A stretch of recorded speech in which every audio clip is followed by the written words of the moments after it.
Thank you Tiwari ji.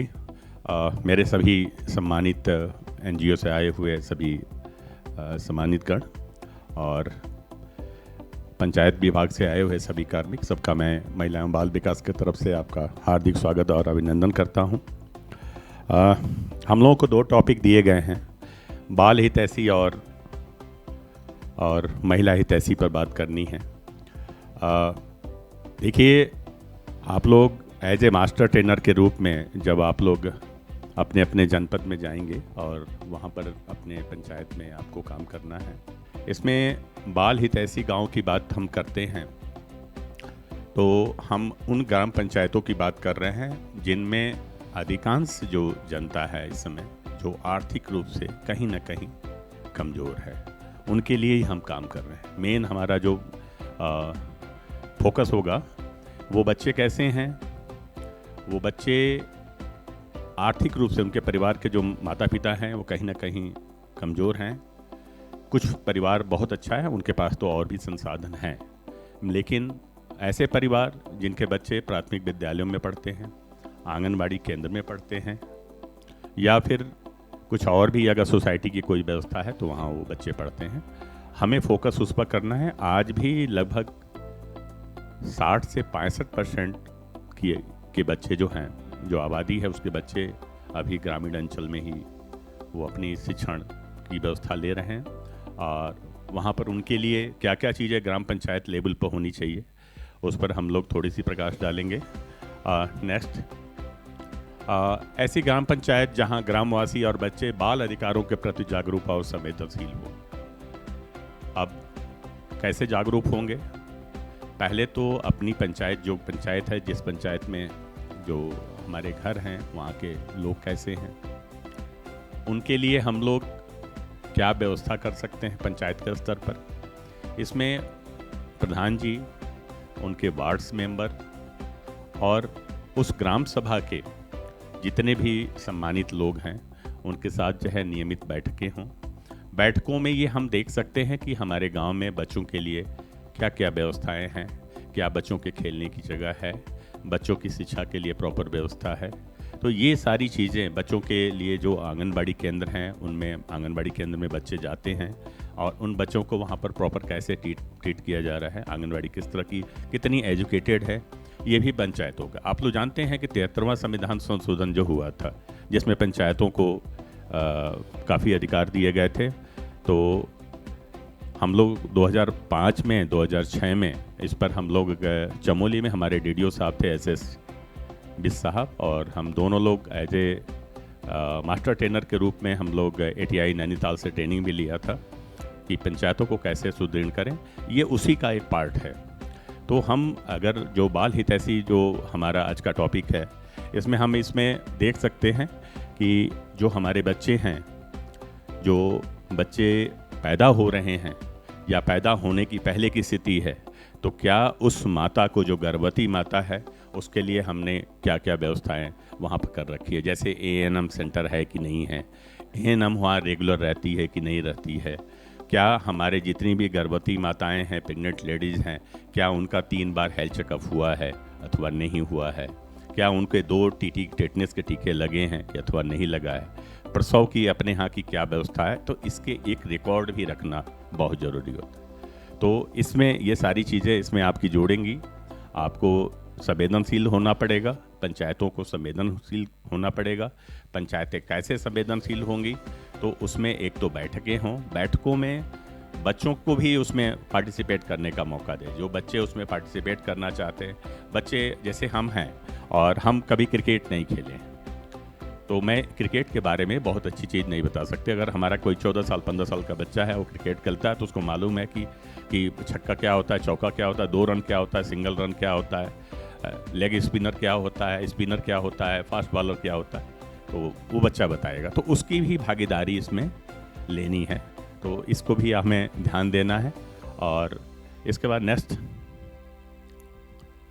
प्रत्येक बच्चे को बच्चों से संबंधित निर्णयों में जिस पर हम चर्चा कर रहे थे, उनको भाग लेने का, उनको भी उसमें पार्टिसिपेट कराएं, उनके साथ बैठें बच्चों से भी राय लें कि फुटबॉल खेलने में बच्चा कौन सा गोलकीपर का बहुत बढ़िया है, कौन मिडिल ऑर्डर में बढ़िया खेल सकता है, मतलब कि तमाम तरह की जो उसमें चीज़ें हैं उस पर भी उनसे चर्चा करिए।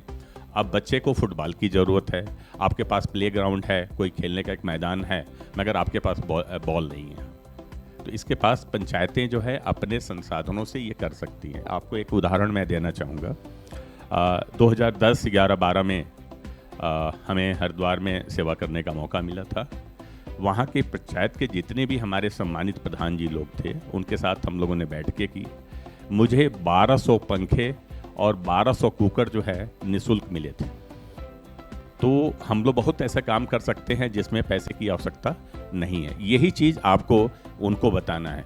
एक एग्जाम्पल दे रहा हूँ कि अभी जब मैं उधम सिंह नगर में था तो वहाँ पर स्वच्छता मिशन के तहत जो है एक कार्यक्रम हुआ था, तो उसमें मुझे 2 मिनट बोलने का मौका मिला। हम लोगों ने वहाँ किया क्या, मेरे यहाँ कूड़ा वहाँ पर केवल महीने में 1 दिन निकलता था। आपको विश्वास नहीं होगा क्यों निकलता था, मैं उसके बारे में बताना चाहता। जो थोड़ी बहुत हमें दूध या जो पॉलीथीन हमारे पास किसी तरह से आ जाती थी, उनको हमने सूखा कूड़ा के रूप में अलग से रख लिया। हमारे जो सरकारी आवास मिला था उसमें हमारे पास थोड़ी सी जगह थी जिसमें हमने कूड़े को, जो गीला कूड़ा हमारे पास होता था, जैसे लौकी का छिलका है, तोरी का छिलका है या किसी और चीज़ का छिलका है, उनको हम लोगों ने एक जगह संग्रह किया और उसको फिर हम लोग मिट्टी से उसको ढक देते थे। फिर अगले सीजन में हमने उसको निकाला और उसको कैरियों में डाल दिया। फिर अगले जगह हमने कूड़ा, तो हमारा महीने में क्या हुआ, 1 दिन कूड़ा हुआ। आप लोग देखे होंगे कि बहुत जगह कूड़े के ढेर लग गए हैं। अब पंचायतों में इस समय सबसे बड़ी समस्या हो गई है। तो चलिए, एक तो एग्जाम्पल था, तो इसमें निर्णयों में बच्चों को अधिकार दिया जाए, उनके साथ आप बात करें और हमारी पंचायत के सभी लोग उनको आदर के साथ लें, क्योंकि यही बच्चे हमारे कल के कर्णधार हैं, हमारे भविष्य हैं। और ये कैसे भविष्य हैं, वो गांव के भी भविष्य हैं, क्षेत्र पंचायत के भी भविष्य हैं, जनपद के भी भविष्य हैं और आपके स्टेट के हैं और देश के तो हैं ही। आज ये छोटी छोटी चीज़ें ही धीरे धीरे परिवर्तन हुई हैं। तो आज आपके और हमारे बीच में देख रहे हैं कि 10वीं अर्थव्यवस्था से हम 5वीं अर्थव्यवस्था पर खड़े हो गए हैं।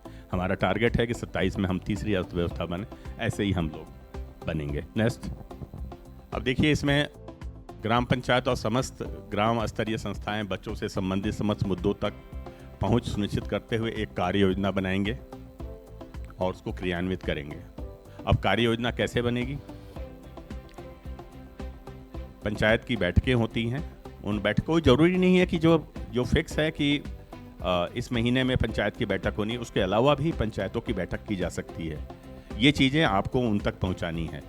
आप उन बैठकों में बच्चों से रिलेटेड सफाई की व्यवस्था कैसी है, बच्चों की खेलने की व्यवस्था कैसी है, प्राथमिक विद्यालय में बैठने के लिए बच्चों के लिए चेयर है अथवा टाट पट्टी पर बच्चे आज भी बैठ रहे हैं। बहुत ऐसे विद्यालय हमारे पास है जिन पर टाट पट्टी पर भी आज भी बच्चे बैठ रहे हैं। हम लोग बागेश्वर में भी गए, बागेश्वर में भी ये देखने को मिला। तो वहाँ जाड़े के मौसम में अगर बच्चा टाट पट्टी पर बैठा तो एक तो नीचे की फर्श ठंडी और उसके ऊपर टाट पट्टी पर बच्चा बैठा हुआ है। तो फिर हम लोगों ने गांव वालों से रिक्वेस्ट किया, पंचायत के लोगों से रिक्वेस्ट किया, उन लोगों ने अपना अपना थोड़ा सा आर्थिक सहयोग किया और मिल करके फिर डीएम सर के माध्यम से कुछ और भी उसमें आर्थिक सहयोग करके उन स्कूलों में फर्नीचर डलवाए गए। तो देखिए, इसमें गवर्नमेंट के जो है किसी भी फंड की आवश्यकता नहीं है। कुछ हम अपने सामुदायिक जो है सहभागिता से भी हम इस कार्यक्रम को अंजाम दे सकते हैं। अब उसमें हम कैसे बनाएंगे? पंचायतों के साथ जब आप जाएंगे या उनको बताएंगे, वार्ड मेंबर होंगे, ग्राम पंचायत के प्रधान जी होंगे, उनके पास ग्राम निधि फर्स्ट और सेकंड 2 तरह की निधियां उनके पास आती हैं। स्वच्छता के लिए भी अलग से उनके पास फंड आता है। बहुत ऐसी चीज़ें हैं जो कि खेल विभाग के तरफ से भी ग्राम पंचायतों को दी जाती हैं। यहाँ तक कि युवा एवं चाहे प्रांतीय रक्षक दल विभाग भी जो है ग्राम पंचायतों के लिए अलग से भी उनके लिए चीज़ें उपलब्ध कराती हैं बच्चों के लिए। तो उस पर भी प्रकाश डाल सकते हैं, उसके बारे में भी आप जानकारी दे सकते हैं। और इस तरह से हम अगर एक बैठक करेंगे और इस तरह से हम उसको कार्यान्वित करेंगे तो हमारे बच्चों के लिए सुविधाएं मिल जाएंगी और एक कार्य योजना बनाएंगे जिसमें हम फुटबॉल का मैदान, मान लीजिए कोई पर्वतीय क्षेत्र है कहीं ज़मीन थोड़ी सी ऊंची और नीची है, उस दशा में आप क्या करेंगे। बहुत लोगों ने, बहुत गांव के लोगों ने, आपने सुना होगा कि कई बार पेपरों में भी आ चुका है कि कुछ सड़कें जो है कई सालों, 10 सालों से नहीं बन पाई। वो वहाँ के लोगों ने अपने ही जो है मेहनत से, बिना किसी मनरेगा से पैसा लिए उन्होंने रोड बना दिया। तो ये बहुत बड़ी उपलब्धि है। तो इस तरह से हम लोग काम कर सकते हैं। वहाँ अपने सभी जितने भी ग्राम पंचायत, ग्राम सभा के जितने भी सदस्य हैं, उसमें थोड़ा थोड़ा अगर अंश उनका अगर श्रमदान करते हैं तो हम अब उन बच्चों के लिए खेलने के लिए मैदान तैयार कर सकते हैं। इसके अलावा बच्चों के लिए स्कूल की व्यवस्था कैसी है, पानी की वहाँ व्यवस्था कैसी है, क्या बच्चों के लिए जो है बढ़िया स्वच्छ पानी उनको पीने के लिए मिल रहा है। प्राथमिक विद्यालय में, आंगनवाड़ी केंद्र में, बहुत जगह आंगनवाड़ी केंद्रों में आरओ भी लगा करके पंचायतों ने दिया है, उसके लिए मैं शुक्रगुजार हूँ। और जितना अच्छा हम लोग समेकित का काम करेंगे, समन्वय का काम करेंगे, इंटीग्रेटेड का काम करेंगे, उतनी ही पंचायतें हमारी मजबूत होंगी। आप लोगों ने देखा होगा कि अभी आकांक्षी जनपद में, हरिद्वार और ऊधम सिंह नगर में, आकांक्षी जनपद तो उसको अलॉट कर दिया गया, अब तो ब्लॉक को भी बना दिया गया है। कुछ ब्लॉक भी हमारे आकांक्षी जनपद में आए हैं जिनके लिए संसाधन दिया नहीं जाता है। आपके जो संसाधन पहले से हैं उसको आप किस तरह से सुचारू रूप से एक बढ़िया प्रॉपर ढंग से उसको करेंगे, ताकि जो है उन्हीं संसाधनों से अच्छा हम विकास कर सकें, अच्छा से अच्छा जो है हम अपने ग्राम पंचायतों को आगे बढ़ा सकें। तो इस तरह से अभी आकांक्षी जनपद में देख लीजिए, ऊधम सिंह नगर मुझे लग रहा है कि 1 साल बाद से आकांक्षी जनपद से बाहर आ जाएगा। वही स्थिति हमारे हरिद्वार की है। इसके बाद से हमारे पूरे 13 जनपद, हमारे जो उत्तराखंड के हैं, ये 13 जनपद जो है आकांक्षी जनपद से बाहर हो जाएंगे, और ये हमारे प्रदेश के लिए भी अच्छी बात है। उसी प्रकार अगर हम इसमें थोड़ा सहयोग करें, एक कार्य योजना बनाएं कि हमारे यहाँ क्या क्या किन किन चीज़ों की आवश्यकताएं हैं, उन पर हम किस किस तरह से काम करें, स्टेप वाइज काम करें। जहाँ ज़्यादा संसाधनों की आवश्यकता है वहाँ पर उसको थोड़ा बाद में ले लें, जहाँ पर कम पैसे में कुछ काम हो सकता है बच्चों के लिए, वो काम हम उस तरह की कार्य योजना पहले हम बना सकते हैं। आप सभी को मेरा नमस्कार। अभी हम बाल हितैषी गांव के बारे में बात कर रहे थे, तो सर ने बहुत अच्छा बताया। सर ने अपने एक्सपीरियंसेस भी बताए जो डिपार्टमेंट के साथ हम लोग मतलब अन्य विभागों के साथ, ग्राम पंचायत के साथ मिलके करते हैं। तो बाल हितैषी गांव, तो हमने कहा कि जागरूकता और संवेदनशील, ठीक है। जागरूकता मतलब मुझे मेरे अधिकारों के प्रति मैं सजग हूँ, मेरे क्या अधिकार हैं।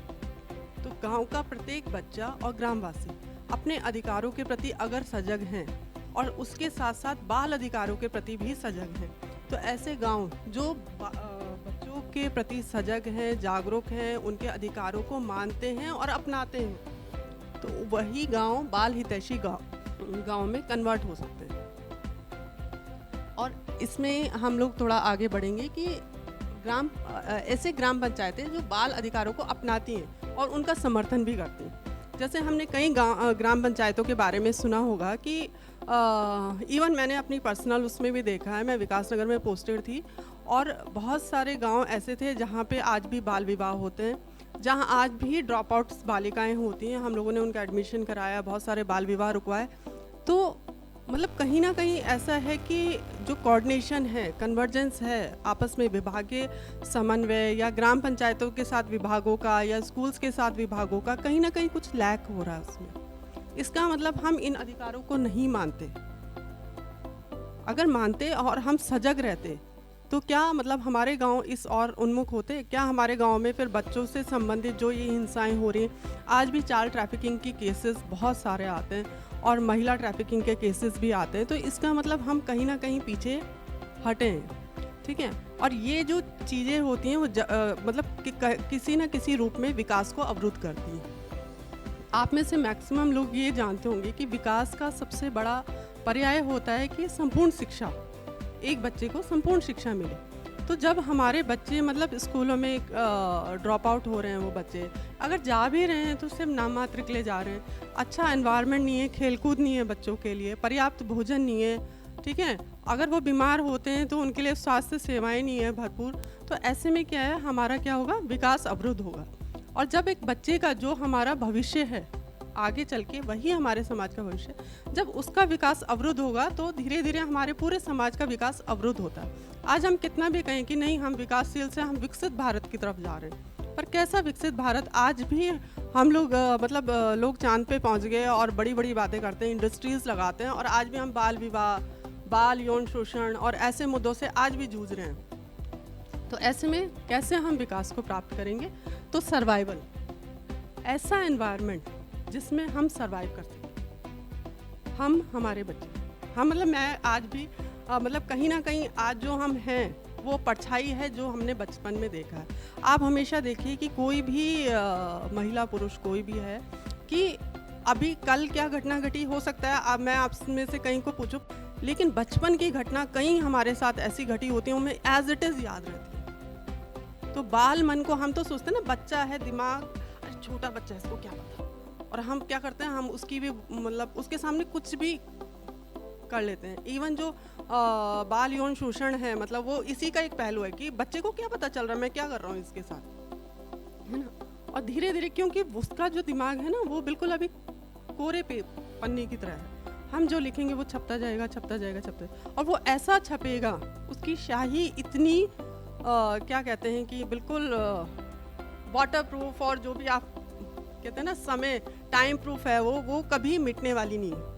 वो बाल मन पे ऐसी दस्तक देगी कि एज इट इज़ याद रहेगा, ठीक है। और यही बच्चे क्या होते हैं, धीरे धीरे या तो मेंटल हेल्थ के शिकार हो जाते हैं, इवन इनकी फिजिकल हेल्थ भी धीरे धीरे क्या होती है कि क्योंकि हमारा माइंड जुड़ा है हमारी फिजिकल हेल्थ के साथ, तो हमने उसको क्या किया, सर्वाइव का मौका नहीं दिया। तो ऐसी ग्राम पंचायतें, ग्राम पंचायतों में हमें ऐसा माहौल बनाना है कि बच्चा मेंटली और फिजिकली दोनों रूप से सर्वाइव करे, ऐसी ग्राम पंचायत हमको निर्मित करनी है। दूसरा है प्रोटेक्शन, दोनों साथ में जुड़े हैं। देखो, कोई भी चीज़ ऐसी नहीं है जो इंटरलिंक ना हो, सब चीज़ें आपस में जुड़ी हैं। ये चारों चीज़ें, सुरक्षा, विकास, भागीदारिता, ये आपस में इंटरलिंक है। सुरक्षा मैं अभी सोचूं कि मेरे को यहाँ से दिल्ली जाना और मैं सुरक्षित माहौल में नहीं हूँ, मैं डर के जाऊँगी और मैं वहाँ जो काम करना चाहती हूँ तो वो नहीं कर पाऊँगी, 100% क्या मैं दे पाऊँगी? ऐसे बच्चों के साथ होता है कि अगर सुरक्षा है, उनको लगेगा तो वो कुछ सोचेंगे नहीं, अच्छे से सर्वाइव करेंगे। और असुरक्षा का भाव होगा, सपोज उसको स्कूल में जाना, उसको पता है कि मुझे जाते ही मार खानी, ठीक है, या टीचर तो आज मैंने होमवर्क नहीं किया, बहुत पिटाई होगी मेरी, तो उस बच्चे की ना उसका विकास अवरुद्ध हो जाएगा। ऐसे एक केस आया था, मैं उस स्कूल का नाम नहीं लूँगी, तो उसमें क्या हुआ कि एक बच्चा था और उस बच्चे ने कुछ किया होगा, टीचर ने उसको बोला कि सारे बच्चों को, बच्चों इससे बात नहीं करनी, इसको बिल्कुल अवॉइड करो, ये बहुत गंदा बच्चा है, ये ऐसा बोलता है स्कूल में, ये ऐसा करता है। और सारे बच्चों ने उससे एक तरह से कांटेक्ट करना छोड़ दिया। उस बच्चे की मानसिक स्थिति पे ये असर पड़ा कि जब भी वो उसके पेरेंट्स उसको स्कूल छोड़ने आते, वो स्कूल के गेट पे आते ही वॉमिटिंग स्टार्ट करता। तो उसके बाद पेरेंट्स ने उसको बहुत बड़े बड़े हॉस्पिटल्स में दिखाया, समझ में नहीं आता, ये बच्चा घर में रहता है बिल्कुल ठीक ठाक, स्कूल के गेट पे आता है, ये सीधे वॉमिटिंग करना स्टार्ट कर देता है ना। पेरेंट्स भी कंफ्यूज, या तो ये जानबूझ के कर रहा है, घर में भी फिर डर का माहौल बनाया गया, कुछ तो गड़बड़ है, बेटा तुम कुछ कर रहे हो। लेकिन धीरे धीरे वो बच्चा बहुत बुरी तरह से बीमार होने लगा, उसके सिम्टम्स बाहर आने लगे। फिर क्या हुआ कि अब क्या होता है कि जब हम बार डॉक्टर के पास जाते हैं, डॉक्टर को हमें कोई सिम्टम्स नज़र नहीं आते, तो डॉक्टर कहता है एक बार थोड़ा अपना साइकोलॉजिकल सेशन भी आप ले लो, क्या पता कुछ अंदर कुछ हो, आपको और हमको ना पता। आप गैस्ट्रो डॉक्टर के पास जाइएगा, वो आपको 100%, अगर उसको आपकी बीमारी समझ में नहीं आ रही तो वो आपको साइकोलॉजिकल कंसल्ट के लिए भेजेगा, वो कहेगा जाओ थोड़ा सा उनसे भी मिल के आओ। ऐसे ही उस बच्चे को भी भेजा गया। धीरे धीरे जब उसकी काउंसलिंग हुई तो ये चीज़ सामने आई कि स्कूल में ऐसा हुआ उसके साथ। और फिर तो खैर जब एक मुद्दा मिल जाता है पेरेंट्स को, फिर विज्ञापन निकले, ये निकला वो निकला, हमारे डिपार्टमेंट को बुलाया गया कि आप जाके, बल्कि बड़ा हाई प्रोफाइल स्कूल था, आप जाके उस स्कूल में ऐसा सेशन लीजिए, ऐसा कोई टीचर नहीं कर सकता। तो आप इसमें से समझ सकते हैं कि एक बच्चे की साइकोलॉजी पे क्या असर पड़ रहा है हमारी छोटी छोटी घटनाओं से, है ना। तो हम उस बच्चे का सर्वाइवल रोक देते हैं, हम उसका प्रोटेक्शन रोकते हैं, उसका विकास अवरुद्ध होता है। वो बच्चा एक स्वस्थ मस्तिष्क के साथ समाज में नहीं आएगा, वो एक हेल्दी पर्सन तो बिल्कुल भी नहीं होगा। तो हम उसका विकास अवरुद्ध कर देते हैं। दूसरी बात है भागीदारिता, हम बच्चों को कहते हैं तुम्हें अभी कुछ नहीं पता, तुमको बीच में बोलने की जरूरत नहीं, ठीक है, और हम उनका डिसीजन लेते हैं। ऐसे ही ग्राम पंचायतों में अभी आपने देखा होगा बाल सभा, बाल पंचायतों का कॉन्सेप्ट आया है कि बच्चों को भी जैसे हमारी ग्राम सभा होती है सेम एज इट इज़ बच्चों की भी ग्राम सभा हो, 11 से 18 साल के बच्चे उसमें शामिल हों। ऐसे ही ग्राम पंचायत, जैसे हमारे यहाँ सरपंच चुना जाता है और पंचों चुनी जाती है, वैसे ही क्या हो कि बच्चों में से भी चुना जाए। अब वो भी अपनी मतलब हफ्ते में सैटरडे संडे अपनी एक मीटिंग लें और उसमें प्रेरक प्रेरिका ये सब आपने मतलब अच्छे से सुना होगा कि उसका वो फिर वो जो भी उनके डिसीजंस होते हैं वो उनके सामने रखते हैं और महीने में एक बार ग्राम सभा की बैठक हो, ग्राम पंचायत की बैठक हो और वो बच्चे क्या करें, अपनी बातें भी उसमें रखें। ठीक है कि मेरे स्कूल में सपोज क्या प्लेग्राउंड ही नहीं है, मेरे स्कूल में बैठने की जगह नहीं है, मेरे स्कूल में फिजिक्स का टीचर नहीं है, मेरे स्कूल में मैथ्स का टीचर, ये किसको पता होगा? आपको और हमको थोड़ी पता है। ये बातें अपने से जुड़ी बातें किसको पता है? बच्चों को पता है। या कोई गर्ल्स स्कूल है या कोई स्कूल है, लड़कियां जाती हैं चौराहे पे, कोई हुटिंग करता है, कुछ करता है, तो हमने तो उन बच्चों की भागीदारिता ली ही नहीं, तो हम तक वो मैसेज कहाँ पहुँचेगा? इसलिए बच्चों की भागीदारिता सुनिश्चित करना बहुत बेहद आवश्यक है। बच्चे हमसे बात करें, वार्ता हो, और उस वार्ता को जैसे हम घर में आजकल कोशिश करते हैं ना कि बच्चों को भी अपनी वार्ता में शामिल करें, ऐसे ही ग्राम पंचायत में भी क्या हो, बच्चों की भागीदारिता हो। भागीदारिता किस माध्यम से होगी? ग्राम सभा और ग्राम पंचायत के माध्यम से होगी। जैसे हमारी बैठकें होती हैं वैसे ही उनकी बैठकें होंगी और ग्राम पंचायत स्तर पे जो भी निर्णय होगा उसमें बच्चों की भागीदारिता बाल पंचायत के माध्यम से सुनिश्चित करवाना ग्राम पंचायत की जिम्मेदारी है। तभी हम पूर्ण रूप से बाल हितैषी गाँव डेवलप कर सकते हैं।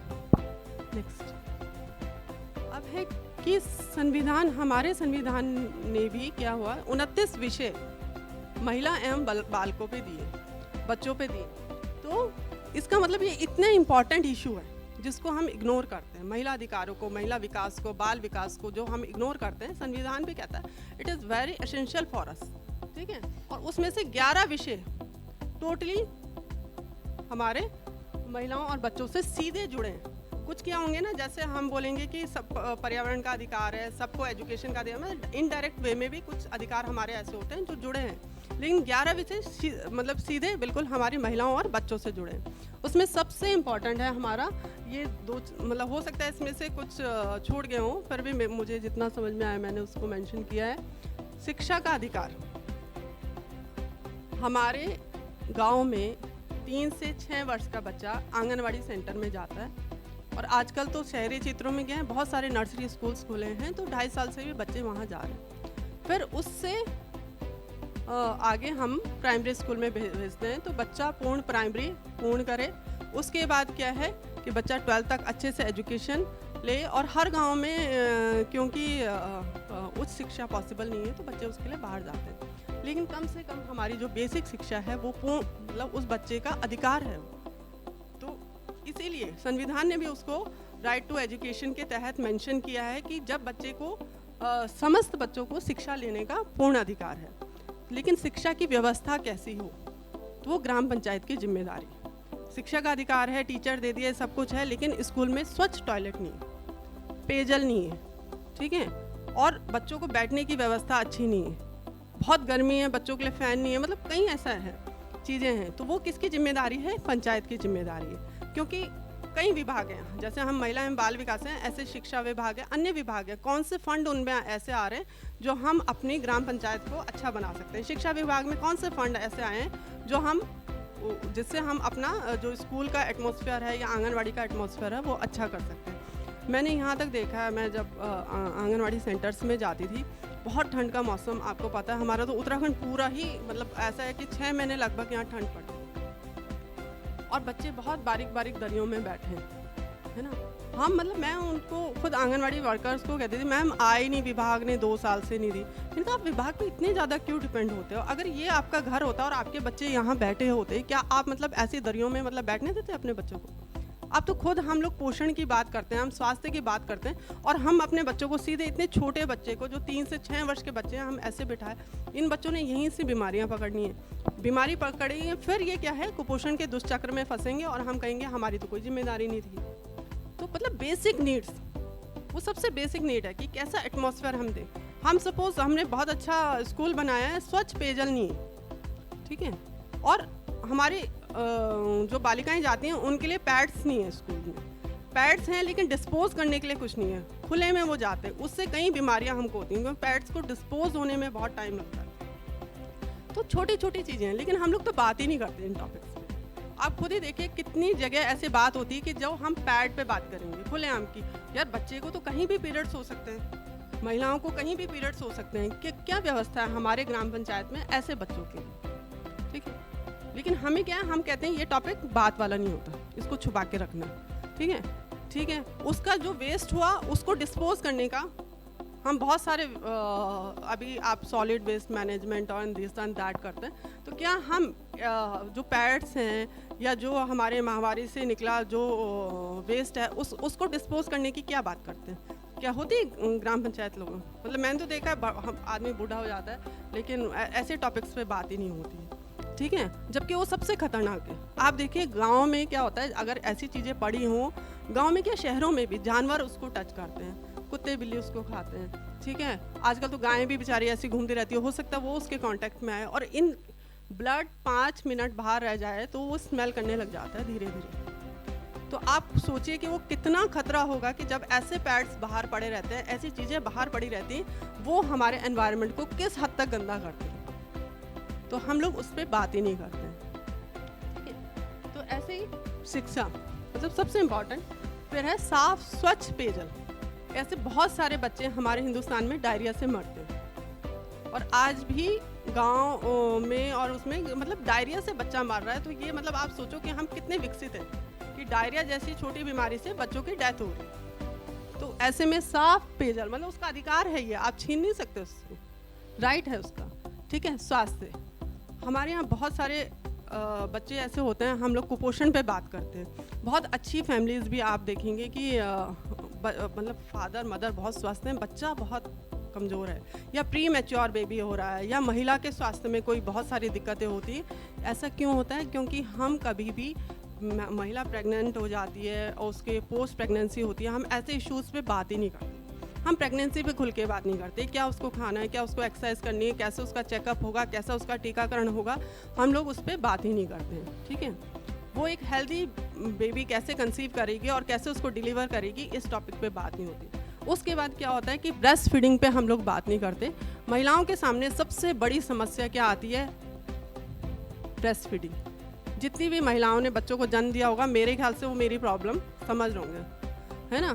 तो उसकी बात कब होती है? जब पहले दिन महिला बच्चे को दूध पिलाती है। क्यों उसकी बात उस समय से नहीं हुई जब से वो प्रेग्नेंट हुई, या क्यों उसकी बात किशोरावस्था से नहीं हुई?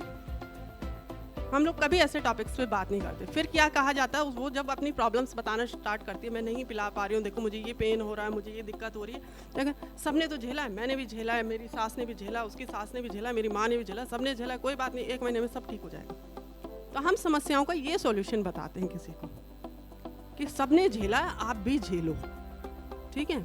पीरियड से रिलेटेड कोई प्रॉब्लम होगी, हम कहेंगे हमने भी झेला है, कोई बड़ी बात नहीं, होता रहता है ये सब, आप भी झेलो। क्या बात है, हमारे भारत में कई लोग सर्विकल कैंसर से मरते हैं, कोई बात नहीं, कौन सी बड़ी बात है। कई महिलाएं ब्रेस्ट कैंसर से मरती हैं, कौन, क्योंकि हम ऐसे टॉपिक्स पे बात ही नहीं करते। हाँ, अब हम बोलते हैं breast screening and this and that और ये ब्रेस्ट कैंसर, क्यों हम स्तनपान पे खुल के बात नहीं करते? क्यों हम उस महिला को पूरी नॉलेज स्टार्टिंग से नहीं देते, किशोरावस्था से क्यों नहीं देते? क्यों हम एनीमिया के ऊपर बात नहीं करते? क्यों ऐसा होता है कि हमारा बच्चा पैदा होते ही कुपोषण के दुष्चक्र में फंस जाता है? क्यों नहीं हम उस बच्चे को वहाँ से पिकअप करते कि भाई हम किशोरावस्था में ही उस महिला को बताएंगे आप फ्यूचर मदर हो, ठीक है, आप यहाँ से अपने स्वास्थ्य का ध्यान रखोगी, आप फ्यूचर में मदर बनोगी, तो ये कुपोषण का चक्र तब रहेगा। फिर सपोज चलो बच्चा भी हो गया, कुपोषित बच्चा हुआ, उसके बाद क्या है? हमारी एक भ्रांति बनी है कि बच्चा दूध ही पीता है अच्छे से, आसानी से। माँ को तो देखो बहुत काम है, वो कुछ खिला नहीं सकती बच्चे को, बिजी है बेचारी, ठीक है। तो ठीक है, परिवार के अन्य सदस्य क्या कर रहे हैं फिर? ठीक है, वो बच्चा पालना तो माँ का काम है, उसी की रिस्पॉन्सिबिलिटी है, वही करेगी। और बच्चा इजीली सिर्फ दूध पीता है, तो दिन भर उसको दूध ही पिला रही है। समझ में नहीं आता, इतना चेकअप करा लिया मैडम, ये बच्चा मेरा ठीक नहीं हो रहा, आपको पता है 2 किलो दूध अकेला पी जाता है। अरे तुमको इतना समझ में नहीं आया, तुमको सिर्फ दूध ही दूध पिलाएं, दिन भर खाना ना दे तो तुम्हारा क्या हाल होगा, ठीक है। इस बच्चे को क्या चाहिए? Frequency of food and variety of food, वो तो हमने दिया नहीं, हम तो एक ही तरह का खाना दे रहे हैं। और ये प्रॉब्लम मैं आपको बताऊं, अच्छी फैमिलीज में बहुत ज़्यादा है, ठीक है, जिसको कहते हैं ना संपन्न परिवार, क्योंकि वो क्या करते हैं, सरदर्द नहीं चाहिए उनको, मेहनत नहीं चाहिए उनको फटाफट निपटाना। हम 2 किलो 3 किलो 4 किलो दूध मैनेज कर सकते हैं, हमारा बच्चा अच्छे से दूध पीता है, अच्छे वाले कुकीज़ खाता है, कोई बात नहीं। लेकिन बच्चा पनप नहीं रहा हमारा, क्योंकि हम इस टॉपिक पे बात ही नहीं करते। मेरे साथ सैम मैम बच्चे जब हमारे यहाँ परियोजना में थे तो एक सत्र चलाया गया, उसमें बहुत सारे अधिकारियों को बच्चे गोद दिए गए। तो वो मुझसे आगे बोलते थे, मैम इसमें करना क्या है, ये बता दो, क्या क्या दूँ उनके घर में, बॉर्नविटा ले जाऊँ, ये ले जाऊँ, वो ले जाऊँ, ड्राई फ्रूट्स भी रख लेता हूँ। मैंने कहा आप कुछ मत देना, उनको सिर्फ एक मूल मंत्र सिखा देना, frequency of food and variety of food. Frequency मतलब बच्चा कुपोषित है आपका, उसकी पाचन क्षमता बहुत ही कम है, वो धीरे धीरे खाएगा, तो आपको मेहनत करनी पड़ेगी, उसको हर आधे घंटे 1 घंटे में कुछ खिलाना है। देन वैरायटी ऑफ फूड, आप दाल रोटी 3 टाइम भी खाते हैं, लेकिन बच्चे को बहुत सारे तत्वों की आवश्यकता है, उसको सीजनल फ्रूट्स भी चाहिए, उसको सीजनल वेजिटेबल्स भी चाहिए, उसको दही भी चाहिए, उसको दूध भी चाहिए, उसके बाहर की चीज़ों से उसको बचा के भी रखना। एंड फ्रीक्वेंसी ऑफ फूड, जो माता पिता इनका पालन करते हैं, अगर बच्चे को कोई बीमारी नहीं है तो 100% वो बच्चा कुपोषण के चक्र से बाहर आ जाता है। तो ऐसे स्वास्थ्य वाले इशू, आपको लगा होगा मैंने टॉपिक बहुत आगे बढ़ाया, लेकिन हम ऐसे टॉपिक्स पे बात ही नहीं करते, और ये हमारा डिपार्टमेंटल इशू भी है, तो मैंने आपको थोड़ा डिटेल में बताया। तो ऐसे मुद्दों पे जाके ग्राम स्तर पे बात हो, ग्राम प्रधान के सामने बात हो। मैंने हमेशा देखा, और केदारावाला से प्रधान जी भी आए हैं, तो मैं कभी ऐसे नहीं करती, मैं गई और अपनी मीटिंग ली और मैं चली आई। मैं हमेशा क्या करती हूँ, प्रधान जी को ज़रूर इन्वाइट करती हूँ और उनके सामने बात होती है। ग्राम के जितने भी जनप्रतिनिधि हैं उनको बुलाते हैं, हम उनके सामने बात होती है, ताकि उनको भी समझ में आए डिपार्टमेंट क्या कर रहा है, किन मुद्दों पे बात करता है, क्या मुद्दे इम्पॉर्टेंट हैं हमारे लिए, ठीक है। तो सामने सामने ऐसे मुद्दे उठे, ठीक है। उसके बाद है पोषण मैंने थोड़ा सा आपको अभी डिटेल में बताया कि राष्ट्रीय पोषण मिशन जो 2018 से शुरू हुआ, प्रधानमंत्री जी का मुझे ये लगता है इतना अच्छा ये विज़न था कि पोषण को भी एक समस्या माना गया। अभी तक तो हम क्या करते थे, बीमारियों पे बात करते थे, ये बीमारी वो बीमारी, लेकिन उन बीमारियों को हम कहते हैं नहीं, अब हम बात करते हैं इम्यून सिस्टम बढ़ाओ, बीमारियां खुद दूर भाग जाएंगी। वो इम्यून सिस्टम बढ़ेगा कैसे, इसका मतलब हमारे अंदर पोषण का स्तर अच्छा हो। अब हम बात करते हैं पोषण वाटिकाओं की। आपने सुना होगा ग्राम स्तर पे पोषण वाटिकाएं लगाओ, स्कूल में पोषण वाटिका लगाओ, आंगनवाड़ी सेंटर पे पोषण वाटिका लगाओ, गांव में मतलब एक पोषण वाटिका हो, लोगों को उसका वो समझाए कि मौसमी सब्जियां हम कैसे लगाएं, उनको बच्चों तक कैसे जोड़ें, ये हमारी पोषण वाटिका है। मतलब पोषण एक इशू है। और मैं आपको बताऊं, जो नेचुरोपैथी है वो पूरी तरह से पोषण पे डिपेंड है। नेचुरोपैथी का अभी हम कहते हैं ना कि एलोपैथी अच्छी नहीं है, नेचुरोपैथी बहुत अच्छी, वो तो उसकी अच्छी फ्रूट्स एंड वेजिटेबल खिला के आदमी को ठीक कर देती है। तो नेचुरोपैथी तो आपकी पूरी तरह से पोषण पे डिपेंड है। वो कहता है आपके न्यूट्रिशन इतना बढ़ा दो आपका कि आपको जो बीमारियां वो भी समाप्त हो जाएं और फ्यूचर में आपकी कोई बीमारी लगे नहीं। तो पोषण एक बहुत ही गंभीर मुद्दा है। तो पोषण पे बात हो। स्वच्छता, हाइजीन, मैंने आपको बताया कि हाइजीन पे हम बहुत बातें करते हैं, हैंड वॉश करो, और हैंड वॉश की इम्पोर्टेंस कोविड काल में सबको समझ में आई। ऐसे ही होता है पर्सनल हाइजीन। व्यक्तिगत स्वच्छता पे हम बहुत कम बात करते हैं। कितने पेरेंट्स ऐसे हैं, आप प्लीज़ हैंड रेज कीजिएगा, जो अपनी बेटियों से ये बात करते हैं कि मेंस्ट्रुअल साइकिल के दौरान कैसे अपनी व्यक्तिगत स्वच्छता रखी जाए। अपने बेटों से बात करते हैं कि बेटा आप अपनी पर्सनल हाइजीन मतलब आपके सारे ऑर्गन्स, जैसे हम कहते हैं ना हमारे गाल हम बड़े अच्छे से टच करते हैं, इंटरनल ऑर्गन की बात आते ही हम शाय हो जाते हैं। वो भी तो हमारा ऑर्गन है, शरीर का अंग है, खराब हो जाएगा तो हम में से कितने ऐसे पेरेंट्स हैं जो ऐसे इंटरनल ऑर्गन्स की सफाई के बारे में बात करते हैं। ठीक है, बरसात में बच्चों के कपड़े गीले हो जाते तो हम तो बात ही नहीं करते उनको, हम कहते ना वो हमसे बात करते हैं। हमने इतना गैप, बहुत बड़ा गैप क्रिएट किया है, वो हमसे बात ही नहीं करेंगे। ठीक है, बाद में क्या होगा, बरसात के दौरान बच्चे अक्सर ये कंप्लेन करते हैं कि समझ में नहीं आता, बहुत खुजली हो रही है, जलन हो रही है। तो हम कहते हैं कोई बात नहीं, हमको भी होती थी, ठीक हो जाता अपने आप। आपको पता है ऐसे इन्फेक्शंस की वजह से बहुत सारे बच्चों की डेथ हो जाती है और इनका उपचार मिलना बहुत मुश्किल है। जब हम दुष्चक्र में फंस जाते हैं तब समझ में आता है कि हमारी साइंस कितनी डेवलप है। अभी तो हम कहते हैं ना कि बीमार होंगे कोई बात नहीं, डॉक्टर के पास जाएंगे। जब उस डॉक्टर के सच में उससे रूबरू होते हैं तो ऐसा लगता है कि अभी कई बीमारियां ऐसी हैं जो इजीली ठीक नहीं होती।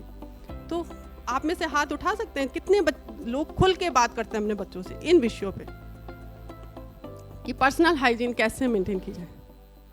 अभी भी देख लीजिए, आप अपना रेशो देखिए, मेरे हिसाब से इन मुद्दों पे खुल के बात होनी चाहिए। कैसे बरसात में हम अपने बच्चों को बताएं कि हम कैसे कपड़े पहने, कैसे अपनी साफ सफाई करें, कैसे ड्राइनेस मेंटेन करें। बरसात में ये प्रॉब्लम होती है, तो स्वच्छता बेहद ज़रूरी है। इसमें व्यक्तिगत स्वच्छता ज़रूर शामिल होनी चाहिए। और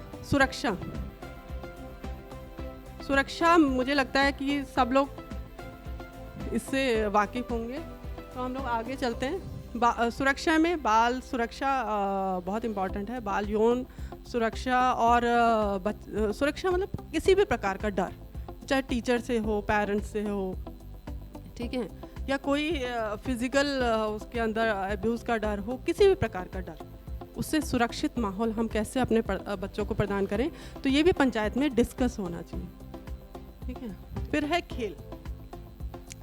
आजकल के पेरेंट्स तो बहुत अवेयर हैं इससे। पहले हमारे टाइम में ऐसा होता था बस पढ़ो, और स्कूल्स में भी मैक्सिमम स्कूल में 5th तक गेम्स होते थे, उसके बाद गेम्स बंद कर दिए जाते थे। बच्चे का एक ही काम है पढ़ाई करना। तो आज ये है कि नहीं, फिजिकल फिटनेस होगी तभी मेंटल फिटनेस बनेगी।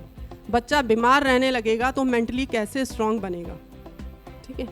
तो हमारा खेल बहुत इम्पॉर्टेंट है, ठीक है। तो उसमें है लैंगिक समानता, जेंडर इक्वालिटी। ये लड़का है, ये यही काम कर सकता है, ये लड़की है, ये यही काम कर सकती है। कृपया करके उसको इन बंधनों में ना बांधें। हम खुद से क्या करते हैं कि बाउंड्री क्रिएट कर देते हैं। फिर हमारी ये उम्मीदें होती हैं कि हमारा बच्चा क्या है, आकाश को छुए। बाउंड्री तो हमने बना दी, उसको तो पूरा हमने बॉक्स में बांध दिया, अब कैसे वो आकाश को छुएगा, ठीक है। क्योंकि हम रिस्ट्रिक्ट कर देते हैं, उसके माइंड सेट को रिस्ट्रिक्ट कर देते हैं। आप इतना ही सोच सकते हो, इससे ज़्यादा नहीं सोच सकते। हम बोलते हैं मेरा बेटा डॉक्टर ही बनेगा, मेरा बेटा इंजीनियर ही बनेगा, क्या पता वो कुछ ऐसा बन जाता है जैसा विश्व में कोई बना ही ना हो। लेकिन हमने तो उसकी सोच को क्या कर दिया, बांध दिया। तो हमारा लैंगिक समानता, दोनों को इन विषयों पे मतलब बात हो कि बेटा लड़की है तभी फ्रॉक पहनेगी, या लड़का है तो वो चुटियाँ नहीं बनाएगा। मतलब ऐसे विषयों पे भी खुल के बात हो कि आप कर सकते हो। आप देखो फॉरेन में आपको कई चीज़ें ऐसी मिलेंगी कि वो भी कान अपने छिदवा के घूम रहे हैं। इंडिया में भी है कई वो ऐसी चीज़ें वो करते हैं जो इंडियन गर्ल्स करती हैं, ठीक है। या आपने टॉम बॉयज़ वाला कल्चर सुना होगा कि लड़कियां भी कई एक्टिविटीज़ ऐसे करती हैं जो लड़के ही करते हैं। तो उसमें ऐसे कि कहीं ना कहीं वो जेंडर इक्वालिटी की तरफ जा रहे हैं। मतलब हमारा माइंड के अंदर है कि एक होता है कि सेक्स एंड जेंडर। तो सेक्स में क्या है कि फिजिकली जिस ऑर्गन के साथ हम पैदा हुए हैं वो हमारा सेक्स डिटरमाइन होगा, ठीक है। उसके बाद है जेंडर।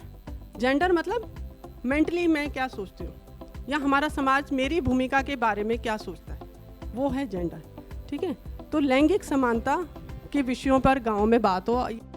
अब है कैसे हम, अब इन सारे टॉपिक्स हैं हमारे पास, तो हम कैसे इसमें काम करेंगे। सहभागी योजना प्रक्रिया। सहभागी योजना मैंने कहा ना कि समाज के जिन लोगों के लिए आप निर्णय लेते हो, जिन उसके उनकी भी सहभागिता, उसमें बच्चों की भी सहभागिता हो, उसमें महिलाओं की भी सहभागिता हो, उसमें आपके गांव स्तर पे बहुत सारे सरकारी इंस्टीट्यूट, प्राइवेट इंस्टीट्यूट्स काम कर रहे हैं, उनकी भी सहभागिता हो, ठीक है। तो उससे एक योजना आप बनाएंगे, योजना निर्माण करेंगे, ग्राम विकास योजना का नाम मतलब उसका होगा, ठीक है। और फिर क्या होगा, वो जो आपने योजना बनाई नियमित अंतराल पे उसने क्या उपलब्धि हासिल की, उसको भी आप मूल्यांकन करेंगे, ठीक है। नेक्स्ट अब है कि पंचायतें डायरेक्टली किस टॉपिक्स में मतलब सीधा हस्तक्षेप करेंगी बच्चों से संबंधित, वो है कुपोषण। कुपोषण के बारे में मैंने अभी आपसे डिटेल में बात की है कि पोषण के स्तर को बढ़ाना, कुपोषण को ख़त्म करना है। और उसमें एक ही मूल मंत्र है, frequency of food and variety of food. अगर उसको कोई भी फॉलो करता है, और कब से फॉलो करता है, किशोरावस्था से, क्योंकि फ्यूचर में जाने वाले माता पिता वही होते हैं। तो कुपोषण का चक्र समाप्त हो जाएगा अगर हम किशोरावस्था से बच्चियों को और बच्चों को समझाएं कि कैसे आप अपने को हेल्दी रख सकते हैं। तो धीरे धीरे वही आगे जाके वही फ्यूचर मदर बनेगी, उससे जो बेबी डिलीवर, अगर वो खुद हेल्दी है तो बच्चा भी क्या होगा, स्वस्थ होगा और कुपोषण का चक्र समाप्त होगा। और उसमें है बाल श्रम, मतलब ग्राम पंचायत की ये जिम्मेदारी होगी कि 100% उसका गांव क्या हो, बाल श्रम से मुक्त हो। दूसरा है बाल विवाह। आज भी ये समस्याएं हमने खुद बहुत फेस की हैं फील्ड में। तो आज भी ये होता है कि बाल विवाह, और उसमें फिर कह दिया जाता है जब हम लोग फील्ड में जाते हैं, अच्छा मैडम इसकी एज 18 से कम है, हमें तो पता ही नहीं था। मैडम को पता चल गया इतनी दूर जाके, ठीक है, और आप अपने गांव में रह रहे हैं, आप कैसे बोल सकते हैं? आपके गांव में एक बच्चे की शादी हो रही है और आप बोल रहे हैं मुझे तो पता ही नहीं था। ठीक है, देखिए ये चीज़ें आप लोगों ने देखी, संस्थागत प्रसव हो, आधार पंजीयन हो, बालक और बालिका का 100% जो है पंजीकरण आंगनवाड़ी केंद्र में हो, जब गर्भवती कोई माता होती है तो फिर उसका जो है भी पंजीकरण आंगनवाड़ी केंद्र में हो। ठीक है, इसके बाद से बाल श्रम की बात कर रहे हैं, प्राथमिक शिक्षा की 100% हो। इसके लिए करेंगे क्या, कैसे होगा ये चीज़ें ही आपको बतानी है वहाँ पर। तो पंचायतों में जब उनके बीच में आप जाएंगे, उनके बीच में आपको काम करने का मौका मिलेगा, उनकी आप ट्रेनिंग देंगे, तो आपको ये देखना होगा कि पंचायतों में क्या क्या चीज़ें उनके पास, कौन कौन से काम वो कर रहे हैं, क्या क्या चीज़ें इनके ये उसमें जोड़ेंगे। आप कैसे करेंगे? जो पंचायतों की बैठक होती है, उस बैठक में जो ये सारे मुद्दे उठने चाहिए। ये मुद्दे उठेंगे कि जब गांव के लोग, सभी लोग बैठे हैं, ग्राम सभा के सभी लोग, पंचायत के सभी मेंबर्स बैठे हुए हैं, वार्ड्स मेंबर्स और प्रधान जी, उप प्रधान जी बैठे हुए हैं, ये चर्चा करेंगे कि कितने ऐसे बच्चे हैं जिनके आंगनबाड़ी केंद्रों में पंजीकरण नहीं हुआ है, क्या उन बच्चों को राशन मिल रहा है अथवा नहीं मिल रहा है। देखिए अभी गवर्नमेंट ने, भारत सरकार ने गेहूं भी दे रही है, फोर्टिफाइड राइस भी दे रही है। इसके अलावा उन्होंने अभी अलग से अंडे, 8 अंडे पर डे देने, महीने में 8 अंडे देने की व्यवस्था किया है, और केले का चिप्स भी उन्होंने शुरू किया है। क्या उन बच्चों को मिल रहा है कि नहीं मिल रहा है? इसके अलावा मुख्यमंत्री अमृत आंचल योजना के अंतर्गत प्रत्येक दिन प्रत्येक बच्चे को 10 ग्राम पाउडर का दूध भी उसको गुनगुने पानी में देने का है। उसका फ्लेवर बहुत बढ़िया आता है, बच्चे उसको खूब पीते हैं। तो ये पंचायतों में आपको देखना पड़ेगा कि पंचायतें जो है इनके बारे में डिस्कस करें, किसका बच्चा ऐसा है जो कि प्राथमिक विद्यालय में इसमें पढ़ने नहीं जा रहा है। मान लीजिए कि एक्स ऐसा व्यक्ति है जिसका बच्चा नहीं जा रहा है, वहाँ पर जो है प्रधान जी ने या किसी के माध्यम से उससे सूचना मंगवाई कि आपका बच्चा क्यों नहीं जा रहा है। वो कह रहा है कि साहब जो है वो छोटी जो है बिटिया है, उसको वो देखता रहता है, इसलिए जो है वो स्कूल नहीं जा पा रहा है। तो आपको पंचायतों को जो है ये इस पर भी जो है मंथन करना होगा कि उसके बच्चे को किस तरह से प्राथमिक शिक्षा मिले, क्योंकि हर आदमी को जो है, हर बच्चे को जो शिक्षा का अधिकार, ये मौलिक अधिकार है, उसको फंडामेंटल राइट है। तो इसके लिए आप जब उसमें चर्चा करेंगे तो वो बच्चा भी छूटेगा नहीं। आज की स्थिति ये हो गई है कि बहुत कम ऐसे बच्चे हैं जो छूट रहे हैं, मगर वो छूट इसलिए रहे हैं कि वहाँ से हमने अपने दिमाग को हटा लिया है। जब तक हम पंचायतों में इन चीज़ों पर चर्चा नहीं करेंगे, अभी आप देखिए बाल तस्करी की बात हो रही है इसमें, तो अभी भी मैं बागेश्वर में था, तो 2017 की घटना है। 3 ऐसी बच्चियां थी जो वहाँ से बाल तस्करी करके बाहर लड़कियां ले गए लोग। फिर बाद में जो है टीम, जब वो सर्विलांस पर उसको डाला गया तो फिर उसमें से 2 बच्चियां फिर वापस आई थी। तो ये स्थितियाँ वहाँ पर क्या है कि वो आर्थिक रूप से कमज़ोर हैं, कुछ पैसा दे करके उनके माता पिता को बहला दिया जाता है, और 20,000 रुपये में, 15,000 रुपये में, 30,000 रुपये में उस बच्ची को लेकर के वो बाहर चले जाते हैं। वो बच्चियाँ फिर जो है, आपको पता है कि वो कहाँ कहाँ किस तरह से उनका प्रयोग किया जाता है, किस तरह से उनको शारीरिक मानसिक जो प्रताड़ना झेलनी पड़ती है। तो इसमें हमको पंचायतों को केयरफुल रहना पड़ेगा। इसके अलावा आप देखिए, कुछ जो है ये जो बाल विवाह की बात कर रही थी, इसमें भी पंचायतों का बहुत बड़ा रोल है। अगर ग्राम पंचायत के किसी भी मेंबर को या किसी भी ग्राम सभा के मेंबर को ये मालूम है कि इनकी फलाने की बेटी अभी 18 साल की नहीं हुई, तो उस पर जाकर के उनके घर पर इस पर डिस्कस किया जा सकता है। क्योंकि कोई भी बच्ची अगर 18 साल से कम उम्र की है तो उसके जो है शरीर का उस तरह से विकास नहीं हुआ रहता है कि वो शादी करने योग्य हो। तो इस पर भी हमें ध्यान देने की आवश्यकता है। और इसी प्रकार जो है बाल श्रम का है, बाल श्रम में भी आप देख सकते हैं बहुत ऐसे काम हैं जो कोई अगर गरीब आदमी है, अपने बच्चे को जो है, जैसे मान लीजिए कि वो थोड़ा कमज़ोर है, वो काम ढंग से नहीं कर पा रहा है, तो उसमें अगर पंचायतें चाहे तो उनको उनके हिसाब से भी जो है मनरेगा में काम दिया जा सकता है, ताकि उसका छोटा बच्चा बाल श्रम में ना आने पाए और वो बच्चा जो है अपनी शिक्षण संस्थाओं में जाकर के अपनी आगे की शिक्षा ग्रहण कर सके। इस पर भी जो है पंचायतों को ध्यान देना होगा। इसके अलावा जो है एक इसमें यौन शोषण की बात की है, बाल यौन शोषण की बात की गई है। तो ये पंचायतें भी बहुत कुछ केयर कर सकती हैं। अगर हम आजकल के समय में क्या करते हैं कि बगल में कुछ भी हो जाए हमें उससे मतलब नहीं है, नहीं, हमें अभी भी पंचायतों में इस पर चर्चा करनी चाहिए कि फलाने के घर में जो है ये आदमी आता है, उनके घर वाले गार्जियन नहीं रहते, बच्चियों के साथ जो है वो जिस तरह से उसको गुड टच और बैड टच वाली जो कहानी है उससे वो अगर कहीं प्रभावित हो रही है तो उस पर भी चर्चा करके उनके जो है माता पिता को या उनकी माँ को जो है इसके बारे में संदेश दिया जा सकता है कि फलाना आदमी से थोड़ी अपने बच्चे की दूरी बना करके रखिए। इस पर भी हम उनसे चर्चा कर सकते हैं। इसके अलावा जो अभी BHND की बात कर रही हैं, हेल्थ एंड न्यूट्रिशन की बात कर रही हैं, तो इस पर तीसरे महीने के तीसरे शुक्रवार को इस पर बैठक होती है, जिसमें बच्चों का जो है और स्वास्थ्य के बारे में ANM भी होती हैं, आंगनवाड़ी होती हैं, आशा वर्कर होती हैं। अब पंचायतों को ये आपको बताना है कि बहुत ऐसे विभाग हैं जो अपने काम अपने स्तर से ही करके निपटा दे रहे हैं और पंचायत के प्रधान जी को, वार्ड मेंबर सदस्य को, उप प्रधान को पता ही नहीं है। तो यहाँ भी आपका रोल बढ़ जाता है कि ये चीज़ें उन तक पहुँचानी है कि महिला एवं बाल विकास है तो ये प्रधानमंत्री मातृ वंदना योजना जो चला रहे हैं, ये ऑनलाइन हमने फीडिंग किया और काम खत्म कर दिया। पैसा जो है किसी को मिला किसी को नहीं मिला, इसके बारे में पंचायत के जो है जो चुने हुए प्रतिनिधि हैं उनको जानकारी नहीं है। तो इस पर भी जो है पंचायतों को सक्रिय करना होगा। किसी के घर में जो है कोई अगर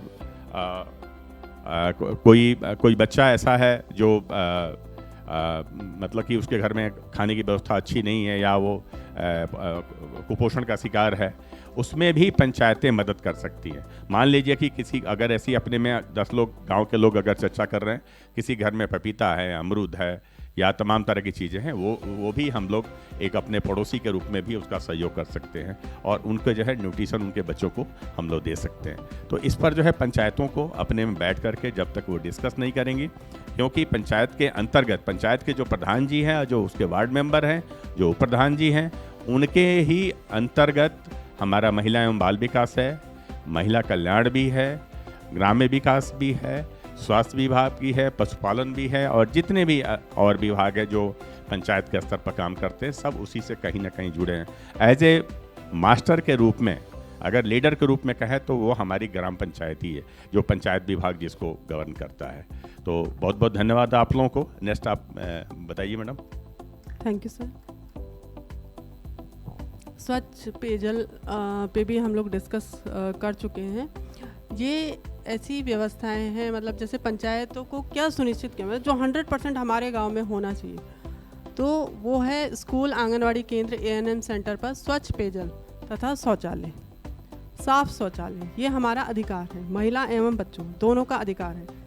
ठीक है, वैसे पुरुषों का भी है, लेकिन मैक्सिमम ये देखा गया है कि जो महिलाएं होती हैं उनके टॉयलेट्स बहुत कम होते हैं। पुरुष का हमारे यहाँ इंडियन कल्चर में तो अभी तक ऐसा है, वो जा मतलब कहीं भी चले जाते हैं, वो स्ट्रीट, पूरी स्ट्रीट ही उनकी। ठीक है, तो मतलब आपने खुद देखा, महिलाओं के साथ बड़ी समस्या। महिलाओं के साथ पहले क्या था कि अब ये है ना कि हर घर में शौचालय होना चाहिए, हर जगह पे, हर मार्केट में शौचालय होना चाहिए, स्कूल में शौचालय होना चाहिए। दिक्कत क्या है कि अब वो सपोज खेत में है या उसको मार्केट जाना है या उसको यूरिन पास करना है, कहाँ जाएगी, है ना। अब वो क्या है, वो उसको रोके रहती है। घर में शौचालय नहीं है, उसको बाहर जाना है, उसको लूज मोशन लगे हैं, उसको बाहर जाना है, मतलब वो उसको रोके बैठी है। आपको पता है वो रोकना कितना खतरनाक होता है। आपके जितने UTIs होते हैं, यूरिन ट्रैक इन्फेक्शन, उसका बहुत बड़ा सोर्स होता है। जिसको भी UTI होता है ना, तो उसको एक ही बताइए कि आप कभी भी यूरिन मत रोकिए, आधे UTI अपने आप ख़त्म हो जाते हैं। वो कई बार बहुत जानलेवा तक साबित होता है। हमारे यहाँ देश में बहुत सारी महिलाएं UTI की वजह से मर जाती हैं और गांव में बहुत समस्या होती है। ठीक है, तो ये हमारा अधिकार है। स्वच्छ शौचालय, साफ सुथरे, क्योंकि जो हमारे टॉयलेट्स हैं ना वो भी इन्फेक्शन का बहुत बड़ा केंद्र होते हैं। तो और दूसरी बात क्या है कि हम लोग तो मतलब यहाँ तक इतना तक बोलते हैं कि कोई बात नहीं, पेड़ हो जाए लेकिन साफ हो, कम से कम बीमारियों से सुरक्षा मिले। ऐसे ही बालिकाओं के विषय में हम लोग महिलाएं हैं, मैरिड हैं, बहुत एज हो गए, खुल के बात कर सकते हैं। कई टॉपिक्स पे मैं आपके सामने खुल के बात कर रही हूँ, लेकिन आप अभी यहाँ पे 15-16 साल की लड़की को ले आइए, वो बिल्कुल नहीं बोल पाएगी ऐसे टॉपिक्स पे, बहुत हेजिटेशन होती है। उसका टॉयलेट साफ़ है नहीं है, स्कूल में क्या माहौल है वो बता भी नहीं पाएगी। वो कितनी प्रॉब्लम से गुजर रही है, ना वो टीचर से डिस्कस करेगी, ना वो पेरेंट्स से डिस्कस करेगी, इवन कई बार अपने साथियों से भी वो डिस्कस नहीं करती है। तो ऐसे बच्चों के लिए क्या करना है, हमें अवेयर होना है।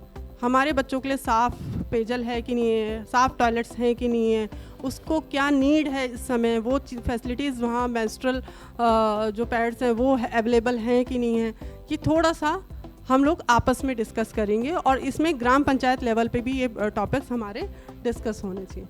दूसरी है बाल सभा का गठन। बाल सभा का गठन 11 से 18 वर्ष के बच्चों का हो कि कम से कम वो बैठें, उनकी मीटिंग्स हों और वो बोलना सीखें, मुद्दों पे बात करना सीखें। और उसमें क्या है, क्योंकि छोटे बच्चे हैं थोड़ा क्योंकि बड़ों की गाइडेंस की ज़रूरत होती है, तो ग्राम पंचायत के लोगों को भी उनको कैसे मुद्दे उठाने हैं, कैसे मुद्दों को शामिल किया जाता है, उसको बच्चों को हेल्प करनी होगी। ऐसे पोषक तत्वों से युक्त भोजन की उपलब्धता। अब क्या, खाना तो हम सब खाते हैं, पेट सब भरते हैं, लेकिन वो खाना कैसा हो, पोषक तत्वों से युक्त। यही वजह है कि हम लोग पोषण वाटिका के बारे में बात करते हैं। पोषण वाटिका में जो मौसमी फल सब्जियां इजीली अवेलेबल हो जाएं। अब आप कई बार देखो, कई गाँवों में तो अब क्या ट्रेंड आ गया कि वो कमर्शियल जो क्रॉप्स हैं उसको ग्रो करते हैं और सब्जियां वो बाहर से खरीद के खाते हैं। बहुत ज़मीन है, सब कुछ है, पानी की व्यवस्था है, सब है, लेकिन वो अपने लिए सब्जियां बाहर से खरीद के खा रहे हैं, घर में नहीं उगा रहे हैं। और उगा भी रहे हैं तो जो बाहर से जो कमर्शियली इन क्रॉप्स को उगाते हैं तो वो क्या है, बहुत सारे केमिकल्स उसमें यूज़ करते हैं। तो इसीलिए स्कूल लेवल पे, आंगनवाड़ी सेंटर पे हम लोग पोषण वाटिका की बात कर रहे हैं। और ये ग्राम स्तर पे भी हो कि कहीं हमारे ऐसे अगर गांव में ऐसे बच्चे हैं जो फिज़िकली कमज़ोर हैं, या ऐसी फैमिली हैं जो जिनको मतलब इजीली 2 टाइम का खाना नहीं मिलता है, तो ऐसे लोगों को हम फिर इससे हेल्प कर सकते हैं। दूसरा है संकट के जोखिम वाले बच्चों की भागीदारी।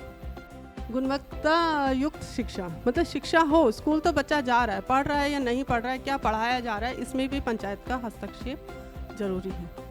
मैं बार बार पंचायत का हस्तक्षेप क्यों बोल रही हूँ, क्योंकि अगर सारे इंस्टीट्यूट्स फ्री हो जाएंगे, पंचायत में क्या होता है ना कि कोई मीटिंग है, कोई बात नहीं, डिस्कशन हो रहा है, अगर प्रधान जी आ जाते हैं तो उनको लगता है ये बात आगे भी जा सकती है, ठीक है, तो काम और प्रॉपर तरीके से होता है। प्रधान जी क्या है ना, क्योंकि वहाँ के जनप्रतिनिधि हैं, सारे लोगों की आवाज़ है, ठीक है, तो प्रधान जी अगर पूछना स्टार्ट कर देंगे कि हाँ कौन सा क्या टीचर्स रोज़ अवेलेबल हैं कि नहीं है, आंगनवाड़ी प्रॉपर टाइम से स्कूल खोलती है नहीं खोलती है, वो नाश्ता खाना मिड डे मील जो भी है क्या कैसा है, वो कभी प्रधान जी जाके बच्चों के बीच में अगर बैठ गए कि दिखाओ, हमें भी दिखाओ कैसा खाना आपने बनाया है। तो इसलिए पंचायतों की भूमिका बहुत इम्पॉर्टेंट है कि हमारे गांव में, हमारे परिवेश में क्या काम हो रहा है, ठीक है। तो ऐसे में है कि टीचर्स कैसी शिक्षा व्यवस्था है हमारी, ठीक है, तो इस पे भी पंचायत का हस्तक्षेप होना चाहिए। दूसरी बात क्या है कि स्वच्छ पेयजल और हैंड वॉशिंग यूनिट। जैसे सपोज़ कि हमने क्या बना दिया कि सपोज़ हमारे पंचायत स्तर पर कोई बैठक है या वो है, तो पानी की अवेलेबिलिटी वहाँ होनी चाहिए। दूसरी बात क्या है कि अगर कोई टॉयलेट गया है तो टॉयलेट तो चलेगा, उसके बाद हैंड वॉशिंग यूनिट हमारे पास नहीं है। कई गांव आप देखेंगे है, अगर लगी है किसी उसके तहत बजट आया तो आज वो बिल्कुल टूटी फूटी पड़ी है, उसको रिन्यू नहीं हम लोग कराते, तो ये भी कंपलसरी है, ठीक है। पोषण वाटिकाओं का निर्माण, पोषक तत्वों से युक्त खाना चाहिए, अच्छा खाना चाहिए, तो हमको ऐसी वाटिकाओं का निर्माण ग्राम स्तर पे करना होगा। इसके बारे में लोगों को अवेयर भी करना होगा, इसकी इम्पोर्टेंस क्या। आज के समय में आप देखिए बहुत ज़्यादा इनफर्टिलिटी फैल रही है, ठीक है, बहुत ज़्यादा हमारे जो बच्चे हैं बीमार हो रहे हैं, हम लोग बीमारी की तरफ बढ़ रहे हैं, और इनफर्टिलिटी तो इतनी ज़्यादा हो गई कि अब मतलब IVF का आप देखो पूरा मार्केट डेवलप हो रहा है। तो वो इसलिए हो रहा है क्योंकि हमारा जो पोषण स्तर है वो बहुत कम हो गया है, खेलकूद हमारे ख़त्म हो गए हैं, ठीक है। इस वजह से क्या है, बहुत सारी बीमारी हो रही है। दूसरी बात, हम लोग खेतों में इतना केमिकल डालते हैं। हम लोगों को अगर कहीं गांव, आप इधर हरिद्वार से नीचे अगर आप चले जाएंगे तो आपको पता है ऐसे तक टीके आ रहे हैं कि 1.5 महीने तक उसको लगातार लगाओ तो उसको दूध होने लग जाता है गाय या भैंसों को, ठीक है। हरे मतलब नेचुरल वे आपने ख़त्म कर दिया पूरा। 9 महीने या 10 महीने जितना भी वो प्रेग्नेंट रहती थी, प्रॉपर डिलीवरी करती थी बच्चे की, वो सब ख़त्म हो गया, ठीक है। तो आपने मतलब हमारा ये होता है कि आपने कभी सोचा नहीं इतना केमिकल आप डाल रहे हो, उसका दूध आप बच्चे को निकाल के अपना पिला रहे हो, या आप सपोज बेच भी रहे हो, तो जो बच्चा इसको पिएगा, जो उसको आपने तो पूरा मतलब कहाँ से हार्मोनल पूरा इम्बैलेंस क्रिएट कर दिया। और वो धीरे धीरे क्या हो रहा है, इतनी अजीब अजीब बीमारियों में हम लोग कन्वर्ट हो रहे हैं कि अभी आपने सुना होगा कि मतलब 9 साल की बच्ची है, उसको मेंस्ट्रुअल साइकिल स्टार्ट हो गई है ना, और कई बच्चे 7 साल में मेंस्ट्रुअल साइकिल स्टार्ट हो गई। क्यों हो गई? क्योंकि हमारी क्या है कि हार्मोनल इम्बैलेंस हो गया, ठीक है। इसलिए पोषण वाटिकाओं का निर्माण, और इसकी इम्पोर्टेंस क्यों है, केमिकल्स क्यों नहीं खेतों में डालने हैं। मतलब हम जो कहते हैं ना ऑर्गेनिक के नाम पे आपको कोई कितने का भी प्रोडक्ट बेच जाता है ना। अभी यहाँ एक ऑर्गेनिक मार्केट लगता है सर्वे चौक में, आपके जस्ट बगल में, 1 घंटे के लिए वो आते हैं और 1 घंटे में पूरा सामान बिक जाता है उनका। इतनी इंपॉर्टेंस है। जब हम इंपॉर्टेंस समझते हैं, अगर ग्राम स्तर पे हम इसकी इंपॉर्टेंस को समझाएंगे तो हम एक अच्छा मार्केट भी क्रिएट कर सकते हैं, ठीक है। दूसरा है कि संकट के जोखिम वाले बच्चों की भागीदारी। अब ये बच्चे कौन होते हैं? कुछ बच्चे होते हैं जो फिजिकली चैलेंज्ड होंगे, कुछ बच्चे हैं मेंटली चैलेंज्ड होंगे, कुछ बच्चे ऐसे होंगे जो पढ़ाई में कमज़ोर होंगे, या उसके साथ कोई और फैक्टर्स होंगे। ऐसे बच्चों को भी हर विषय पर मतलब अपने साथ इन्वॉल्व करना है ना, उसको पीछे नहीं छोड़ देना है। ऐसे परिवारों को भी समझाना है कि इन बच्चों को क्या है, ये अरे ये तो किसी लायक नहीं, इसको किनारे करो। ऐसे ही बच्चे आप देखोगे अभी भारत में कितनी अच्छी प्रोग्रेस कर रहे हैं, लेकिन इन बच्चों को भी शामिल करना है। पंचायत लेवल पे ये बच्चे छूट ना जाएं कहीं, ठीक है।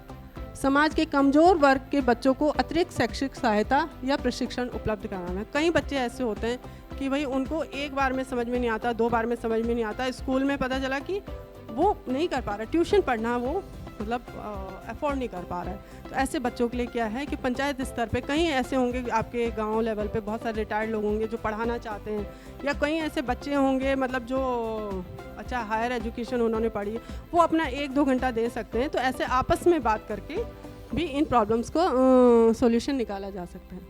दूसरा है कि सबसे इम्पॉर्टेंट कि हमारे हेल्पलाइन नंबर्स वो डिस्प्ले होने चाहिए, कि महिलाओं का हेल्पलाइन नंबर क्या है, बच्चों से रिलेटेड हेल्पलाइन नंबर्स क्या है, हमारा 1 स्टॉप सेंटर क्या है, ये सब डिस्प्ले होना चाहिए ग्राम पंचायत लेवल पे, ठीक है। अभी कभी किसी को पूछेंगे 1 स्टॉप सेंटर, मैं बताऊं आपको बहुत कम लोग ऐसे होंगे जिनको 1 स्टॉप सेंटर के बारे में पता है, ठीक है। वुमेन हेल्पलाइन नंबर तो 50% लोगों को पता होगा, 50% को शायद वो भी नहीं पता है। बच्चों से हेल्पलाइन रिलेटेड हेल्पलाइन नंबर क्या है, एम्बुलेंस का क्या है, हॉस्पिटल का क्या है, ठीक है। तो और ऐसे हेल्पलाइन नंबर्स क्या हों, हमारे डिस्प्ले हों, ताकि किसी को भी कभी भी कोई भी आवश्यकता पड़ती है। और ये हेल्पलाइन नंबर्स कैसे काम करते हैं, कैसे मदद करते हैं, ये आप अगर कभी मौका मिले गुजरात में जाइए, GVK बहुत अच्छा काम वहाँ पे कर रहा है। मतलब वो ऐसे नहीं कि आपने फ़ोन किया 108 को, ठीक है, उसने उठाया आपको आपके घर से और हॉस्पिटल में पटक दिया, ऐसे नहीं। वो क्या करते हैं कि मरीज़ ने उनको फ़ोन किया, मेरी तबीयत ख़राब है, उसका पूरा वो जो हिस्ट्री है उसको लेके वो हॉस्पिटल में भेज देते हैं उसके आने से पहले। सपोज़ कोई प्रेग्नेंट वीमेन है, उसको डिलीवरी होने वाली है, उसकी हिस्ट्री वो जैसे ही वो कॉल करेगी तुरंत उसकी हिस्ट्री हॉस्पिटल में पहुंच जाएगी। डॉक्टर की अवेलेबिलिटी भी वो बता देते हैं इस अपने एम्बुलेंसेस को, इस हॉस्पिटल में डॉक्टर नहीं है, आपको उसमें जाना पड़ेगा। सपोज़ किसको हार्ट अटैक आया है तो हमारे यहाँ तो क्या है, वो हॉस्पिटल ढूंढते ही काफ़ी टाइम लगा देते हैं। वो लोग डॉक्टर को हिस्ट्री भी भेज देते हैं और ये भी बता देते हैं वहाँ पे उस हॉस्पिटल में वो डॉक्टर अवेलेबल है, ठीक है, आप तुरंत वहाँ पे जाइए। उस आपको ब्लड चाहिए, उस ब्लड ग्रुप सेंटर में ये ब्लड ग्रुप अवेलेबल है, आप वहाँ पे जाइए और आपको ब्लड ग्रुप मिल जाएगा। या वो हॉस्पिटल को इन्फॉर्म कर देंगे कि इस ब्लड ग्रुप का जो सैंपल है वो उस हॉस्पिटल में अवेलेबल है। इस हद तक मतलब हमारे हेल्पलाइन नंबर्स काम कर रहे हैं बहुत फास्ट। अगर किसी महिला को छेड़ा है, किसी बच्चे के साथ कोई दिक्कत हुई है, अगर आपने जीवीके में वहाँ पे गुजरात में फ़ोन कर दिया तो इतना फास्ट उनका वो होता है, वो सामने वालों को इतना हैरेस कर देते हैं, दोबारा वो ऐसी हिम्मत ही नहीं करता फ़ोन करने की। मतलब वो इतनी बार उसको आपने ऐसा किया, इतना गलत काम किया, आपका पुलिस पहले तो उसकी काउंसलिंग करेंगे, फिर पुलिस में आपका नंबर देते हैं, पुलिस में इतनी बार वो कॉल करेंगे कि मतलब इतना इफेक्टिव है हेल्पलाइन नंबर्स। तो हम भी अपने हेल्पलाइन नंबर्स को, तो हमारे यहाँ तो हम लोग जानकारी ही नहीं रखते अपने हेल्पलाइन नंबर्स के बारे में, इसी तरह इफेक्टिव वो कर सकते हैं और गवर्नमेंट के सामने बार बार प्रस्ताव रख सकते हैं कि इन नंबर्स को और भी स्ट्रॉन्ग किया जाए, जैसे अन्य राज्यों में वैसे हमारे राज्य में भी इसको और स्ट्रॉन्ग किया जाए। नेक्स्ट, हमारी कमिटीज़ सुदृढ़ होंगी तो हम लोग अच्छे से काम कर पाएंगे। मैक्सिमम ये देखा गया है कि नाम मात्र के लिए समिति गठित होती है, समिति मेंबर्स को भी नहीं पता होता है कि हम कमेटी के सदस्य हैं। तो इफेक्टिव समिति वही होगी जो बार बार मतलब कार्य करेगी, बैठकों में आएगी, कार्य योजना बनाएगी और फिर उसका मूल्यांकन करेगी। नेक्स्ट, अब है महिला हितैषी गांव। इसमें से महिला और बाल दोनों मतलब लगभग कोरिलेटेड है। अधिकारों के ऊपर जहाँ बात होती है, उनकी आवश्यकताओं के ऊपर बात होती है, तो मैक्सिमम टॉपिक्स आपको सेम मिलेंगे, ठीक है। तो हम लोग इसको थोड़ा फास्ट करेंगे। मतलब ऐसी ग्राम पंचायत जो महिला मुद्दों पे जागरूक हैं, संवेदनशील हैं, उसको महसूस करती हैं। इसका मैं एक एग्जांपल बताती हूँ आपको। कुछ कंट्रीज़ ऐसी हैं हमारी, जब महिला प्रेग्नेंट होती है ना, उसको उसकी प्रेगनेंसी से रिलेटेड बातें करती हैं। उसका ब्रेस्ट फीडिंग का डॉक्टर भी अलग होता है, ठीक है। तो हमारे यहाँ ऐसा कोई डॉक्टर आपको बहुत ही मुश्किल से हो सकता है, कहीं मेरी नॉलेज में तो नहीं है, जो ब्रेस्ट की महिला गई है, उसने अपना चेकअप कराया है, फिर उसको ब्रेस्ट फीडिंग पे भेजा गया, ऐसे हमारे यहाँ नहीं होता है, ठीक है। दूसरी बात क्या है कि उसको ज़्यादा डिस्टर्ब नहीं कर, उसके हस्बैंड को मेंटली प्रिपेयर किया जाता है कि अब क्या है, ये तो 9 महीने तक अपना ध्यान रखेगी, उसके बाद बच्चा डिलीवर होगा, ये क्या है फिजिकली अनफिट होगी, इसको आवश्यकता है, ठीक है। तो आपको अपने आप को इस तरह से रूटीन में फिक्स करना है या इस तरह से इसको हेल्प करनी है कि वो टाइम पीरियड आप ज़्यादा फोकस करना है इस पर। बच्चे को कैसे बार बार उसका हाइजीन, बच्चे का हाइजीन का ध्यान कैसे रखना है, बच्चे को कितनी बार फीडिंग करानी है, बच्चे को, ये फादर को सिखाया जाता है, मदर को नहीं। और हमारे यहाँ क्या है, मदर को ही सिखाया जाता है ये सब कुछ। आप खुद सोचिए कि हमारा आधा पार्ट है एक महिला, ठीक है, और वो कमज़ोर हो रहा है। सपोज़ क्या है ना, मेरे इस हाथ को लकवा लग गया, मेरे पैर को लकवा लग गया और मैं फिर भी बर्डन इसी पे डाल दूँ तो क्या होगा, एक दिन ख़त्म हो जाएगा। सेम ऐसे ही होता है हमारे समाज की महिलाओं के साथ। हम क्या करते हैं, वैसे ही मतलब फिज़िकली वैसे हम कहते हैं महिला पुरुष समान, लेकिन कुछ टाइम पीरियड्स ऐसे आते हैं वो फिज़िकली वो अनफिट होती है, फिज़िकली उसको हमारे समाज की आवश्यकता होती है ऐसे टॉपिक्स पे कि भाई सपोज़ उसने बच्चे को डिलीवर किया है, उसको मेंस्ट्रुअल कोई प्रॉब्लम है, ऐसे तो हमारा दूसरा पार्ट क्या होता है, एक्टिव हो जाए। कभी पैर में आप देखना चोट लगती है तो दूसरा पैर फटाफट आगे चलता है ना, बैलेंस करती है, हमारी बॉडी भी बैलेंस करती है। ऐसे समाज के हमारे दोनों अंग हैं, तो हमारे समाज के दूसरे अंग को उतना ही स्ट्रांग बनाना है उसकी, और ऐसे मुद्दों पे बात हो तभी स्ट्रांग बन सकता है कि नहीं उस समय इसको ज़्यादा ज़रूरत है। अगर उस समय हमने इसका ध्यान रखा, बच्चे का ध्यान रखा, ठीक है, बच्चों की प्रॉपर केयर की महिला की, तो कई ऐसी बीमारियां हैं या कई ऐसे दुष्चक्र हैं जिनसे ये बाहर आ सकती हैं, ठीक है। तो ऐसे संवेदनशील मतलब हम सामने वाले की पीड़ा को समझें, ऐसे संवेदनशील, उसकी क्या आवश्यकताएं हैं, हमारा घर कैसे बेटर हो। हम कहते हैं ना हमारा बच्चे ऐसा होने चाहिए, लेकिन बच्चे को स्ट्रांग बनाने के लिए महिला को स्ट्रांग बनाना बेहद बेहद ज़रूरी है, क्योंकि वो क्या है ना, वो एक मदर है, 2 साल लगभग एक मदर ब्रेस्ट फीडिंग कराती है, ठीक है। फिर क्या है कि मैक्सिमम बच्चे के पालन पोषण में महिला का हाथ है। अगर हम मेंटली फिजिकली उसको स्ट्रांग नहीं बनाएंगे तो आपका बच्चा कहाँ से स्ट्रांग होगा। तो और फिजिकल, चलो ठीक है, फिजिकल प्रॉब्लम्स में हम फिर भी बात करते हैं, भाई उसको प्रॉब्लम होगी। मेंटल हेल्थ को तो हम मानते ही नहीं कोई बीमारी है, हम मेंटली उसको इतना वीक बना देते हैं कि उसका, अब क्या है, महिला मेंटली अगर डिस्टर्ब है तो मान के चलिए उसका 100% असर अब बच्चे पे होगा, तो हमारा फ्यूचर कैसे ब्राइट होगा। तो ऐसे संवेदनशील मतलब उसकी प्रोग्रेस से खुद को जोड़ें, अपने बच्चों की प्रोग्रेस से, अपने घर की महिला, अपने घर की बच्चियों से अपनी प्रोग्रेस को जोड़ें, अपने भविष्य को देखें। ऐसा संवेदनशील समाज और पंचायत हमको चाहिए। नेक्स्ट, और क्या हो, ऐसे बच्चों की तरह जैसे उससे रिलेटेड कोई भी मुद्दा अगर ग्राम पंचायत लेवल पे है तो वो भी भागीदार हो उसमें। नेक्स्ट, मैंने यहाँ तक देखा है, मतलब हम ग्राम पंचायत लेवल पे जाते हैं तो बहुत दिनों बाद पता चलता है कि यार जो ग्राम प्रधान है वो तो फीमेल है। मतलब बहुत आश्चर्य। मैं एक दो ग्राम पंचायत में मेरे को खुद बाद में 4 साल बाद मुझे पता चला इसमें तो फीमेल है। तो मतलब मैं मेल से बात कर रही थी, कौन है, तो सब उसी को प्रधान जी इतने आगे, बिल्कुल हर चीज़ में एक्टिव है ना। इसके साथ ही मतलब हमारी जो कार्य योजनाएं हैं उसको नियमित समय पे हम बनाएंगे और कार्य योजना बनाने के साथ उसका मूल्यांकन भी समय पर करते रहेंगे, तभी हमारी कोई भी कार्य योजना सफल होगी महिला मुद्दों पर। नेक्स्ट, सेम जैसे कि हमने बच्चों के बारे में बात की कि सर्वाइवल इम्पॉर्टेंट है। एक सुरक्षित स्वच्छ माहौल हम एक महिला को दें, बालिका को दें, ताकि वो सर्वाइव कर सके, ठीक है। और दूसरी बात है सुरक्षा, विकास, भागीदारिता, ये सारे लैंगिक समानता, ये सारे टॉपिक हमने एक बार डिस्कस किए हैं और ये सारे टॉपिक्स मिलके ही एक स्वस्थ बालिका को विकसित करते हैं, जिससे भविष्य में जाके वो मतलब एक समाज में अहम भूमिका वो महिला निभा पाती है। ये सारे टॉपिक्स भी हमने डिस्कस किए हैं। जो बच्चों के लिए इम्पॉर्टेंट है वही महिलाओं के लिए भी इम्पॉर्टेंट है, मतलब वो सबके लिए इम्पॉर्टेंट है, लेकिन ऐसे टॉपिक्स को हम थोड़ा सा नेग्लेक्ट कर देते हैं।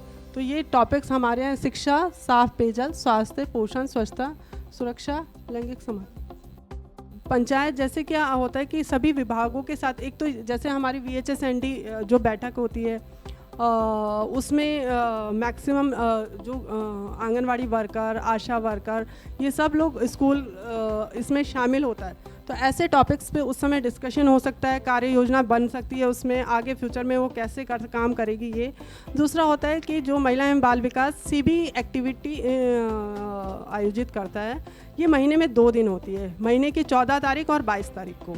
CB activity means community based events, जो हमारी कम्युनिटी है, मतलब जो हमारा समाज है, जो हमारा परिवेश है, उससे रिलेटेड एक्टिविटीज़ हम लोग आयोजित करते हैं। उसमें मैक्सिमम महिलाएं मतलब देखा ये गया महिलाएं आती हैं, उसमें पुरुषों को भी आना चाहिए, और ऐसे उसमें मैक्सिमम ये टॉपिक्स भी डिस्कस होते हैं। तो इस पे फिर ग्राम सभा की एक बैठक हो, ग्राम सभा की बैठक पे इस पे कार्य योजना निर्मित हो, समस्त जो हमारे वॉलंटियर्स हैं उनको भी शामिल करते हुए। देन क्या हो कि प्रत्येक माह इसमें हमने क्या कार्य किया, जैसे हमारे यहाँ भवन निर्माण होता है आंगनवाड़ी सेंटर्स पे, अभी भारत सरकार 12 लाख रुपए उसके लिए भारत सरकार ने सैंक्शन किए हैं, जिसमें से 8 लाख मनरेगा के हैं। 2 लाख भारत सरकार देती है, 2 लाख राज्य सरकार और 8 लाख मनरेगा। लेकिन कई बार आंगनवाड़ियों का ये होता है, मैम वो हमें तो पता ही नहीं कार्य योजना कब हो गई, पता ही नहीं चला। इसका मतलब कार्य योजना में कितने लोग शामिल होते हैं। आंगनवाड़ी वर्कर जो कि मतलब बहुत ही एसेंशियल वर्कर है एक गांव लेवल पे, उसको पता ही नहीं है कार्य योजना हो गई। मैम हमारे यहाँ पेयजल की कमी है, हमारे यहाँ साफ़ पानी नहीं है, हमारे यहाँ मेरा टॉयलेट टूट गया, मेरे यहाँ पंखा नहीं है, दरी नहीं है। तो मैंने कहा अपनी कार्य योजना में लिखवाओ। कई फंड्स पंचायत को भी ऐसे आते हैं कि भाई हम दोनों के फंड मिला के एक अच्छा खासा बन सकता है, ठीक है। वो कहते हैं मुझे पता है। मैंने कहा पता नहीं है तो पता करो, आप गांव में रहते हैं। अब मैं आपको ये बताऊं पूछ के प्रधान जी से कि प्रधान जी आपके यहाँ कार्य योजना कब होती है, तो मैंने कहा it is not possible for me, आपको जाना पड़ेगा। आप अपने प्रधान जी से मिलिए, आप उनकी कार्य योजना कब होगी, कब उनकी बैठक होगी, उसमें अपना ये सारी चीज़ें आप मेंशन करवाइए। तो कार्य योजना इतनी इम्पॉर्टेंट होती है, फिर वो आगे जाके उस पर क्रियान्वित होती है। तो उसमें सभी लोगों का शामिल होना, सारे विभागों का, सारे ग्राम सभा के लोगों का शामिल होना बहुत ही आवश्यक है। तो ये मैक्सिमम टॉपिक्स आपने देखे होंगे, ये हम लोग कवर कर चुके हैं। थोड़ा सा मैं ये पोषण पे क्योंकि हम लोग बात कर रहे थे, तो ये राष्ट्रीय पोषण मिशन के तहत ये बहुत इम्पॉर्टेंट है कि मैं इसकी जानकारी आपको दूं। सुनहरे 1000 दिन, मतलब जब से कोई भी महिला प्रेग्नेंट होती है उसके 270 दिन, ठीक है, बच्चा डिलीवर करता है। जब बच्चा 2 साल का हो जाता है, 365 प्लस 365 तीनों मिला के हो जाते हैं 1000 दिन। इसमें क्या होता है कि किसी भी मानव मस्तिष्क या उसके शारीरिक विकास का मतलब सबसे इम्पॉर्टेंट फेज़ होता है। आपका जो 90% जो ब्रेन डेवलपमेंट होता है इसी एज ग्रुप में होता है, और मैक्सिमम देखा गया है कि इसी को हम सबसे ज़्यादा नेग्लेक्ट करते हैं। हमको ऐसा लगता है बच्चा थोड़ा बड़ा हो जाएगा, अपने आप खाएगा पिएगा, हेल्दी हो जाएगा, उसके बाद हो जाएगा उसका ब्रेन डेवलपमेंट। और हमें शायद नहीं पता कि जब से बच्चा घर में फीड हुआ है वहाँ से लेके 2 साल तक उसका जो मेंटल डेवलपमेंट है वो 90% हो चुका होता है। उसके बाद आप कितना भी पोषण उसको दीजिए, हम बहुत ज़्यादा उसका मेंटल लेवल नहीं बढ़ा सकते। तो इस पे सबसे ज़्यादा काम करना, ग्राम पंचायत लेवल पे ये बात होनी चाहिए, इस पे बात होनी है। सुनहरे 1000 दिन इसलिए इसको नाम दिया गया है, बहुत इंपॉर्टेंट इसको माना गया है कि महिला जब से प्रेग्नेंट होती है तब से वो अपना कैसे ध्यान रखे, बच्चा जब हुआ है तब से वो अपना कैसे अपने बच्चे का ध्यान रखे ताकि वो फिज़िकली और मेंटली क्या हो, स्ट्रांग हो और हमारा समाज कुपोषण के चक्र से मुक्त हो। इसमें है पोषण के 5 सूत्र। तो ये भी बहुत इम्पॉर्टेंट है कि क्या पोषण के 5 सूत्रों में सबसे इम्पॉर्टेंट है पौष्टिक आहार। आहार हमारा अच्छा होगा तो हम खुद ही कुपोषण के चक्र से बचे रहेंगे। जैसे कि कोविड टाइम पे सब इसी पे बात करते थे, इम्यून सिस्टम बढ़ाओ, इम्यून सिस्टम बढ़ाओ। तो इम्यून सिस्टम कैसे बढ़ता है? तो ये कि जब हमारा पौष्टिक आहार अच्छा होगा।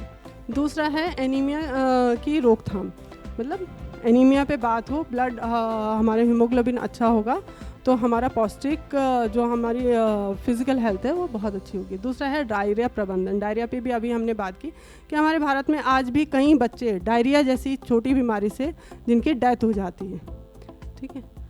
दूसरा है स्वच्छता एवं साफ सफाई। और ये और एक टॉपिक पे मैं पहले बात कर चुकी हूँ, हमारे सुनहरे 1000 दिन, मतलब कि ये 5 तत्वों से मिलाएं तो हमारा जो है पौष्टिक जो संतुलन है वो बना रहता है। तो ये आंगनवाड़ी आपकी हर गांव की आंगनवाड़ी वर्कर्स को इसमें अच्छे से ट्रेंड किया जाता है, बताया जाता है उसको।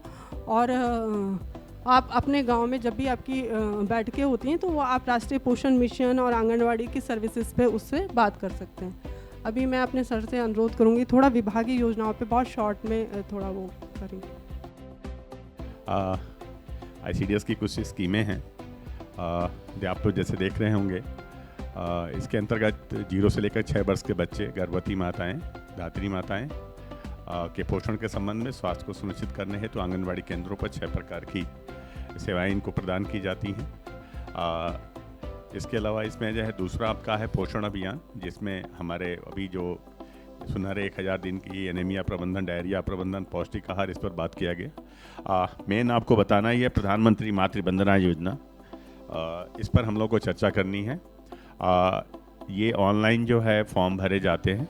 पहले 3 किस्तों में पैसा आता था, 1000, 2000 और 2000। अब इसको जो है 2 किस्तों में कर दिया गया है, 3000 और 2000 के रूप में। कोई भी माता अगर जो है गर्भवती होती है पहली बार, तो ये प्रधानमंत्री मातृ वंदना योजना के अंतर्गत आंगनबाड़ी केंद्रों पर इसके फॉर्म हैं, वो फॉर्म भरे जाते हैं। फिर उसके बाद वो फॉर्म जो है CDPO कार्यालय में आ जाता है और उसको फिर वो ऑनलाइन कर देते हैं। ऑनलाइन करने के बाद से भारत सरकार द्वारा सीधे आधार से लिंक जो खाते उस माता के होंगे उस खाते में पैसे ट्रांसफ़र हो जाते हैं।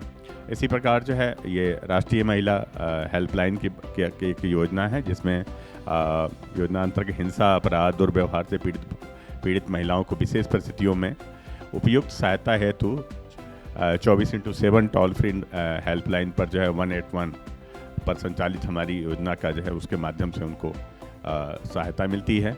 सखी निवास योजना है, जिसमें कामकाजी महिला छात्रावास इस समय आपके यहीं बगल में कामकाजी महिला छात्रावास है। यहाँ पर भी हरिद्वार में भी हमारा बन चुका है और इसमें अभी उधम सिंह नगर में प्रोसेस में है। कुछ जगह पर जो है ज़मीन अभी नहीं उपलब्ध हो पा रही है, अन्यथा सभी ज़िलों में एक जो है कामकाजी महिला छात्रावास बनाने का प्रावधान है, जिसमें वैसी महिलाएं जो कहीं किसी प्राइवेट सेक्टर में काम करती हैं, उनके पास सैलरी कम होती है, उनको रहने में काफ़ी दिक्कतें होती हैं। उसके लिए जो सरकार ने ये कामकाजी महिला छात्रावास बनाया है, जिसमें उनको न्यूनतम किराए पर जो है उनको रहने की व्यवस्था दी जाती है, भोजन की भी व्यवस्था उसमें होती है, महिला सिक्योरिटी गार्ड भी उसमें होते हैं। इसके बाद से हमारा जो पालना या क्रैच योजना है, जिसमें हम लोग नेशनल क्रैच योजना कामकाजी माताओं के 6 माह से 6 वर्ष की आयु वर्ग के बच्चों को हम लोग उसमें अभी कुछ इसमें पिछले क्रैच जो केंद्र चल रहे थे उसके जगह पर नए अभी जो है कुछ आवेदन लिए गए हैं। उसमें हमारे जैसे हमारा आंगनवाड़ी केंद्र चलता है उसी तरह से जहाँ महिलाएं एक जगह किसी ऑफिस में काम करती हैं, वहाँ अगर 8-10 महिलाएं हैं, उनके 2-3 बच्चे हैं, 4 बच्चे हैं, तो एज ए केस केंद्र के रूप में, पालना घर के रूप में उसको हम लोग चलाते हैं। और जब उनकी माँ कार्यालय के कार्य से जब उससे मुक्त होती हैं तो फिर अपने बच्चे को उस क्रैच कैन से लेकर के अपने घर जाती हैं। नेक्स्ट आगे बढ़िए। मुख्यमंत्री महिला पोषण योजना हमारी चलती है, जिसमें गर्भवती और धात्री माताओं को हम लोग इस समय खजूर दे रहे हैं और अंडे उनको प्रोवाइड करा रहे हैं। और इसके अलावा जो है मुख्यमंत्री बाल पोषण अभियान, जिसमें बच्चों को 3 से 6 वर्ष के बच्चों को हम लोग अंडे दे रहे हैं और उनको केले के चिप्स भी इस समय हम लोग प्रोवाइड करा रहे हैं। मुख्यमंत्री महालक्ष्मी किट योजना है, जिसमें 2 बच्चियों पर दो बेटी पैदा होने पर ये किट उनको इस समय प्रोवाइड कराया जा रहा है, जिसमें आर्थिक रूप से जो कमज़ोर हमारी माताएं हैं, उनके पास कपड़ों की कमी होती है या फिर उनके लिए तौलिया, उनके लिए साबुन, उनके लिए बच्चों के लिए जो है ड्राई फ्रूट या महिला के लिए ड्राई फ्रूट, वो सारी चीज़ें उसमें दिया गया है। और इससे काफ़ी एक अच्छा जो है मैसेज भी आ रहा है, उसके बारे में है। नंदा गौरा योजना उसके बाद है। नंदा गौरा योजना में हम लोग जो कोई भी बच्ची जब जन्म लेती है तो उसको 11,000 रुपये दे रहे हैं और इंटर पास करने पर उसको 51,000 रुपये online DBT direct benefit to transfer के माध्यम से उनके खातों में हम लोग ट्रांसफ़र कर रहे हैं। इसके अलावा एक ऊपर का जो मुख्यमंत्री आंचल अमृत योजना जो हमने पहले भी डिस्कस किया था, इसमें हम 3 से 6 वर्ष के बच्चे जो हमारे स्कूल पूर्व शिक्षा में जो प्री स्कूल में हमारे आंगनबाड़ी केंद्र में आ रहे हैं, उन बच्चों को हम लोग दे रहे हैं, जिसमें विटामिन A और D उसमें जो है सुगंधित जो है दूध है, बच्चे उसको जो है पाउडर के रूप में जो उसको गुनगुने पानी में हम देते हैं, जिसको पीते हैं। फिर उसका मुख्यमंत्री महिला सतत आजीविका योजना है। उत्तराखंड राज्य की निराश्रित विधवा एवं निर्बल वर्ग की महिलाओं एवं किशोरियों को उनकी आजीविका में आवश्यक सहयोग प्रदान करने के उद्देश्य से महिलाओं एवं किशोरियों को स्वरोजगार के अवसर प्रदान कर स्वावलंबन की ओर अग्रसर करना। इसमें भी उन ऐसे एकल जो महिलाएं हैं उनके लिए हम लोग महिला एवं बाल विकास के तरफ से निर्बल वर्ग की जो महिलाएं हमारी हैं उनको आजीविका के लिए फंड दे रहे हैं, ताकि वो अपना रोजगार कर सकें या डेयरी खोल सकें। इस तरह के जो है उसमें प्रावधान है। बाल कल्याण निधि है। उत्तराखंड बोर्ड में 10वीं और 12वीं में जनपद स्तर पर प्रथम, द्वितीय, तृतीय तथा 12वीं में विकासखंड स्तर पर प्रथम स्थान प्राप्त करने वाली छात्राओं को उत्साहवर्धन हेतु शैक्षिक एवं सुरक्षा एप्लीकेशन से अपलोडेड कंप्यूटर, टैबलेट्स, स्मार्टफोन से भी उनको हम लोग पुरस्कृत करते हैं। जो बेटी बचाओ बेटी पढ़ाओ के रूप में भी हम लोग इसमें काम करते हैं और बेटी बचाओ बेटी पढ़ाओ एक अलग से योजना है। नेक्स्ट आगे। बेटी बचाओ बेटी पढ़ाओ में हम लोग कोशिश ये करते हैं कि जो हमारी 11 से 18 वर्ष की बच्चियां हैं जो एनीमिक हैं, उनके लिए हम लोग हेल्थ कैंप भी लगाते हैं। बच्चियों को हम लोग ये देखते हैं किसी विद्यालय में अगर बच्चियों के लिए, जैसे कि अभी हम लोगों ने जिलाधिकारी महोदय के माध्यम से जो ऐसी बच्चियां थी जिनके जाड़े के कपड़े उनके पास नहीं थे, उनको कपड़े भी और उनके लिए ऊनी जो है कपड़े खरीद करके, स्वेटर खरीद करके, जूते उनको प्रोवाइड कराया गया। एक अच्छी पहल की गई। उनको छाते दिए गए, उनको थर्मस दिया गया, उनके लिए टिफिन बॉक्स तक भी देने का प्रावधान है इस बेटी बचाओ बेटी पढ़ाओ में। सैनिटरी पैड भी हम बच्चियों को 11 से लेकर के 18 वर्ष की बच्चियों के लिए सैनिटरी पैड भी हम लोग इसमें उपलब्ध कराते हैं। इसके बाद से वजन एवं पोषण दिवस हमारा होता है 5 तारीख को, प्रत्येक आंगनबाड़ी केंद्र पर होता है, जहाँ ANM भी आती हैं, हेल्थ चेकअप भी करते हैं, बच्चों का वजन भी लेते हैं, और कोई गर्भवती और धात्री माता है अगर वो उनके भी वजन उसमें लेते हैं। और अगर उनको ये लगता है किसी बच्चे का टीका बाकी है तो वो ANM आती हैं, उनको टीकाकरण भी करती हैं।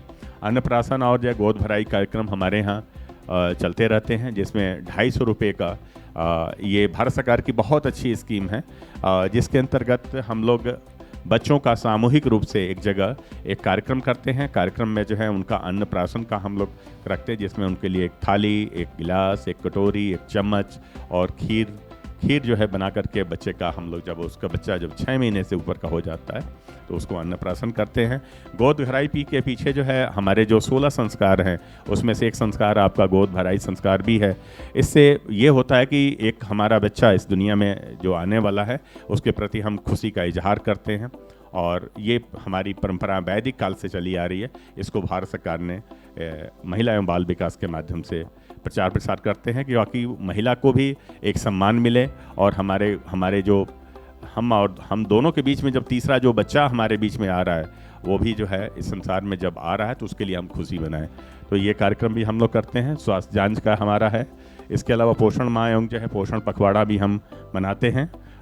डिजिटल पेरेंट्स मार्गदर्शिका प्रोग्राम भी हमारा चलता है, और पोषण वाटिका अभी नया इसको शुरू किया गया। पोषण वाटिका में 2020 की जो नई शिक्षा नीति आई है उसके अंतर्गत हम लोग जो पोषण वाटिका पर भारत सरकार ने काफ़ी जोर दिया है।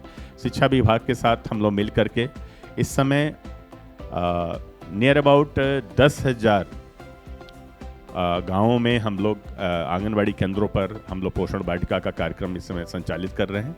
अभी हम उधमसिंह नगर में थे तो वहाँ पर 500 आंगनबाड़ी केंद्रों में पोषण वाटिका का कार्यक्रम शिक्षा विभाग के सहयोग से हम लोग इस पर काम कर रहे हैं। और उसमें अगर उनके पास प्राथमिक विद्यालय में अगर ज़मीन है तो उसी को जो है तार बाड़ करके उसमें मूली का, धनिया का, या साग है, या तमाम तरह की जो हरी सब्जियां हैं उसको उगा करके बच्चों को वहीं पर जब हम उनको कुक फूड जो देते हैं उसमें मिक्स करके देंगे, ताकि बच्चे के अंदर जो आयरन की या किसी और विटामिन की जो कमी है उनको प्रतिपूर्ति की जा सके। इसके अलावा कुपोषित एवं अतिकुपोषित बच्चों को गोद अभियान है। गोद लिए बहुत ऐसे हमारे ज़िले हैं जिसमें जिलाधिकारी महोदय के सहयोग से इन बच्चों को, अधिकारियों को गोद दिया गया। उसमें वो प्रत्येक महीने वो जाते हैं और बच्चा जो सैम और मैम बच्चे हैं, अतिकुपोषित और कुपोषित बच्चे हैं, उनको वो जाकर केयर करते हैं। उनको अगर दूध के लिए कुछ अगर पैसे की भी आवश्यकता है वो भी प्रोवाइड करते हैं। फल फ्रूट भी उनको देते हैं। उनको ये भी बताते हैं कि आप जो है प्रोटीन के लिए दालों का प्रयोग करें, या किन किन चीज़ों को आपको जो है अपने खाने में प्रयोग करना चाहिए उसके बारे में वो विस्तृत जानकारी देते हैं। इसी प्रकार जो है वजन मशीन भी हमारे पास है, जिससे हम बच्चों का उनकी वृद्धि ग्रोथ कैसे हो रहा है उसके बारे में हम जानते हैं, और अपनी महिलाओं को भी इसके बारे में जानकारी देते हैं। स्मार्टफोन दिया गया है। स्मार्टफोन के माध्यम से हमारे सब आजकल ऑनलाइन ही हमारे जो है उपस्थिति भी इस समय भारत सरकार ले रही है आंगनबाड़ी की, कि आज इस समय आंगनबाड़ी ने कौन कौन सी एक्टिविटी किया, ये भी उनको ऑनलाइन भरना होता है। कुपोषण की निगरानी है तो वेब पोर्टल भी हमारा है। ऐसे ही गैस चूल्हा जो कुक फूड के लिए जो है इस समय अभी माननीय मंत्री जी ने भी अभी कोशिश किया है कि सभी को एक एक जो है गैस का चूल्हा दिया जाए। तो एक सराहनीय कदम जो है स्टेट गवर्नमेंट की तरफ से हुआ है। सक्षम आंगनबाड़ी केंद्र में अभी भारत सरकार के निर्देश के अनुसार आकांक्षी जनपदों में 350 आंगनबाड़ी केंद्रों को सक्षम आंगनबाड़ी केंद्र के रूप में विकसित किया जा रहा है, जिसके अंतर्गत आंगनबाड़ी केंद्रों में LED स्क्रीन, पोषण वाटिका, रेन वाटर हार्वेस्टिंग, RO और ECCE सामग्री उपलब्ध कराई जा रही है, जिसमें आपका हरिद्वार और उधमसिंह नगर जनपद इसमें शामिल किया गया। एक पायलट प्रोजेक्ट के रूप में इसको शुरू किया गया। अगर इसमें हमें अच्छी उम्मीद आती है और अच्छा काम इसमें दिखाई देगा तो फिर ये अन्य जनपदों में भी लागू किया जाएगा। नेक्स्ट, हम चाहेंगे कि आप लोग अपनी पंचायतों में जब जाएं और ट्रेनिंग दें तो उसमें अधिक से अधिक जो है जानकारियाँ उनको प्रोवाइड कराएं, ताकि हमारी पंचायतें मजबूत हो सकें। धन्यवाद।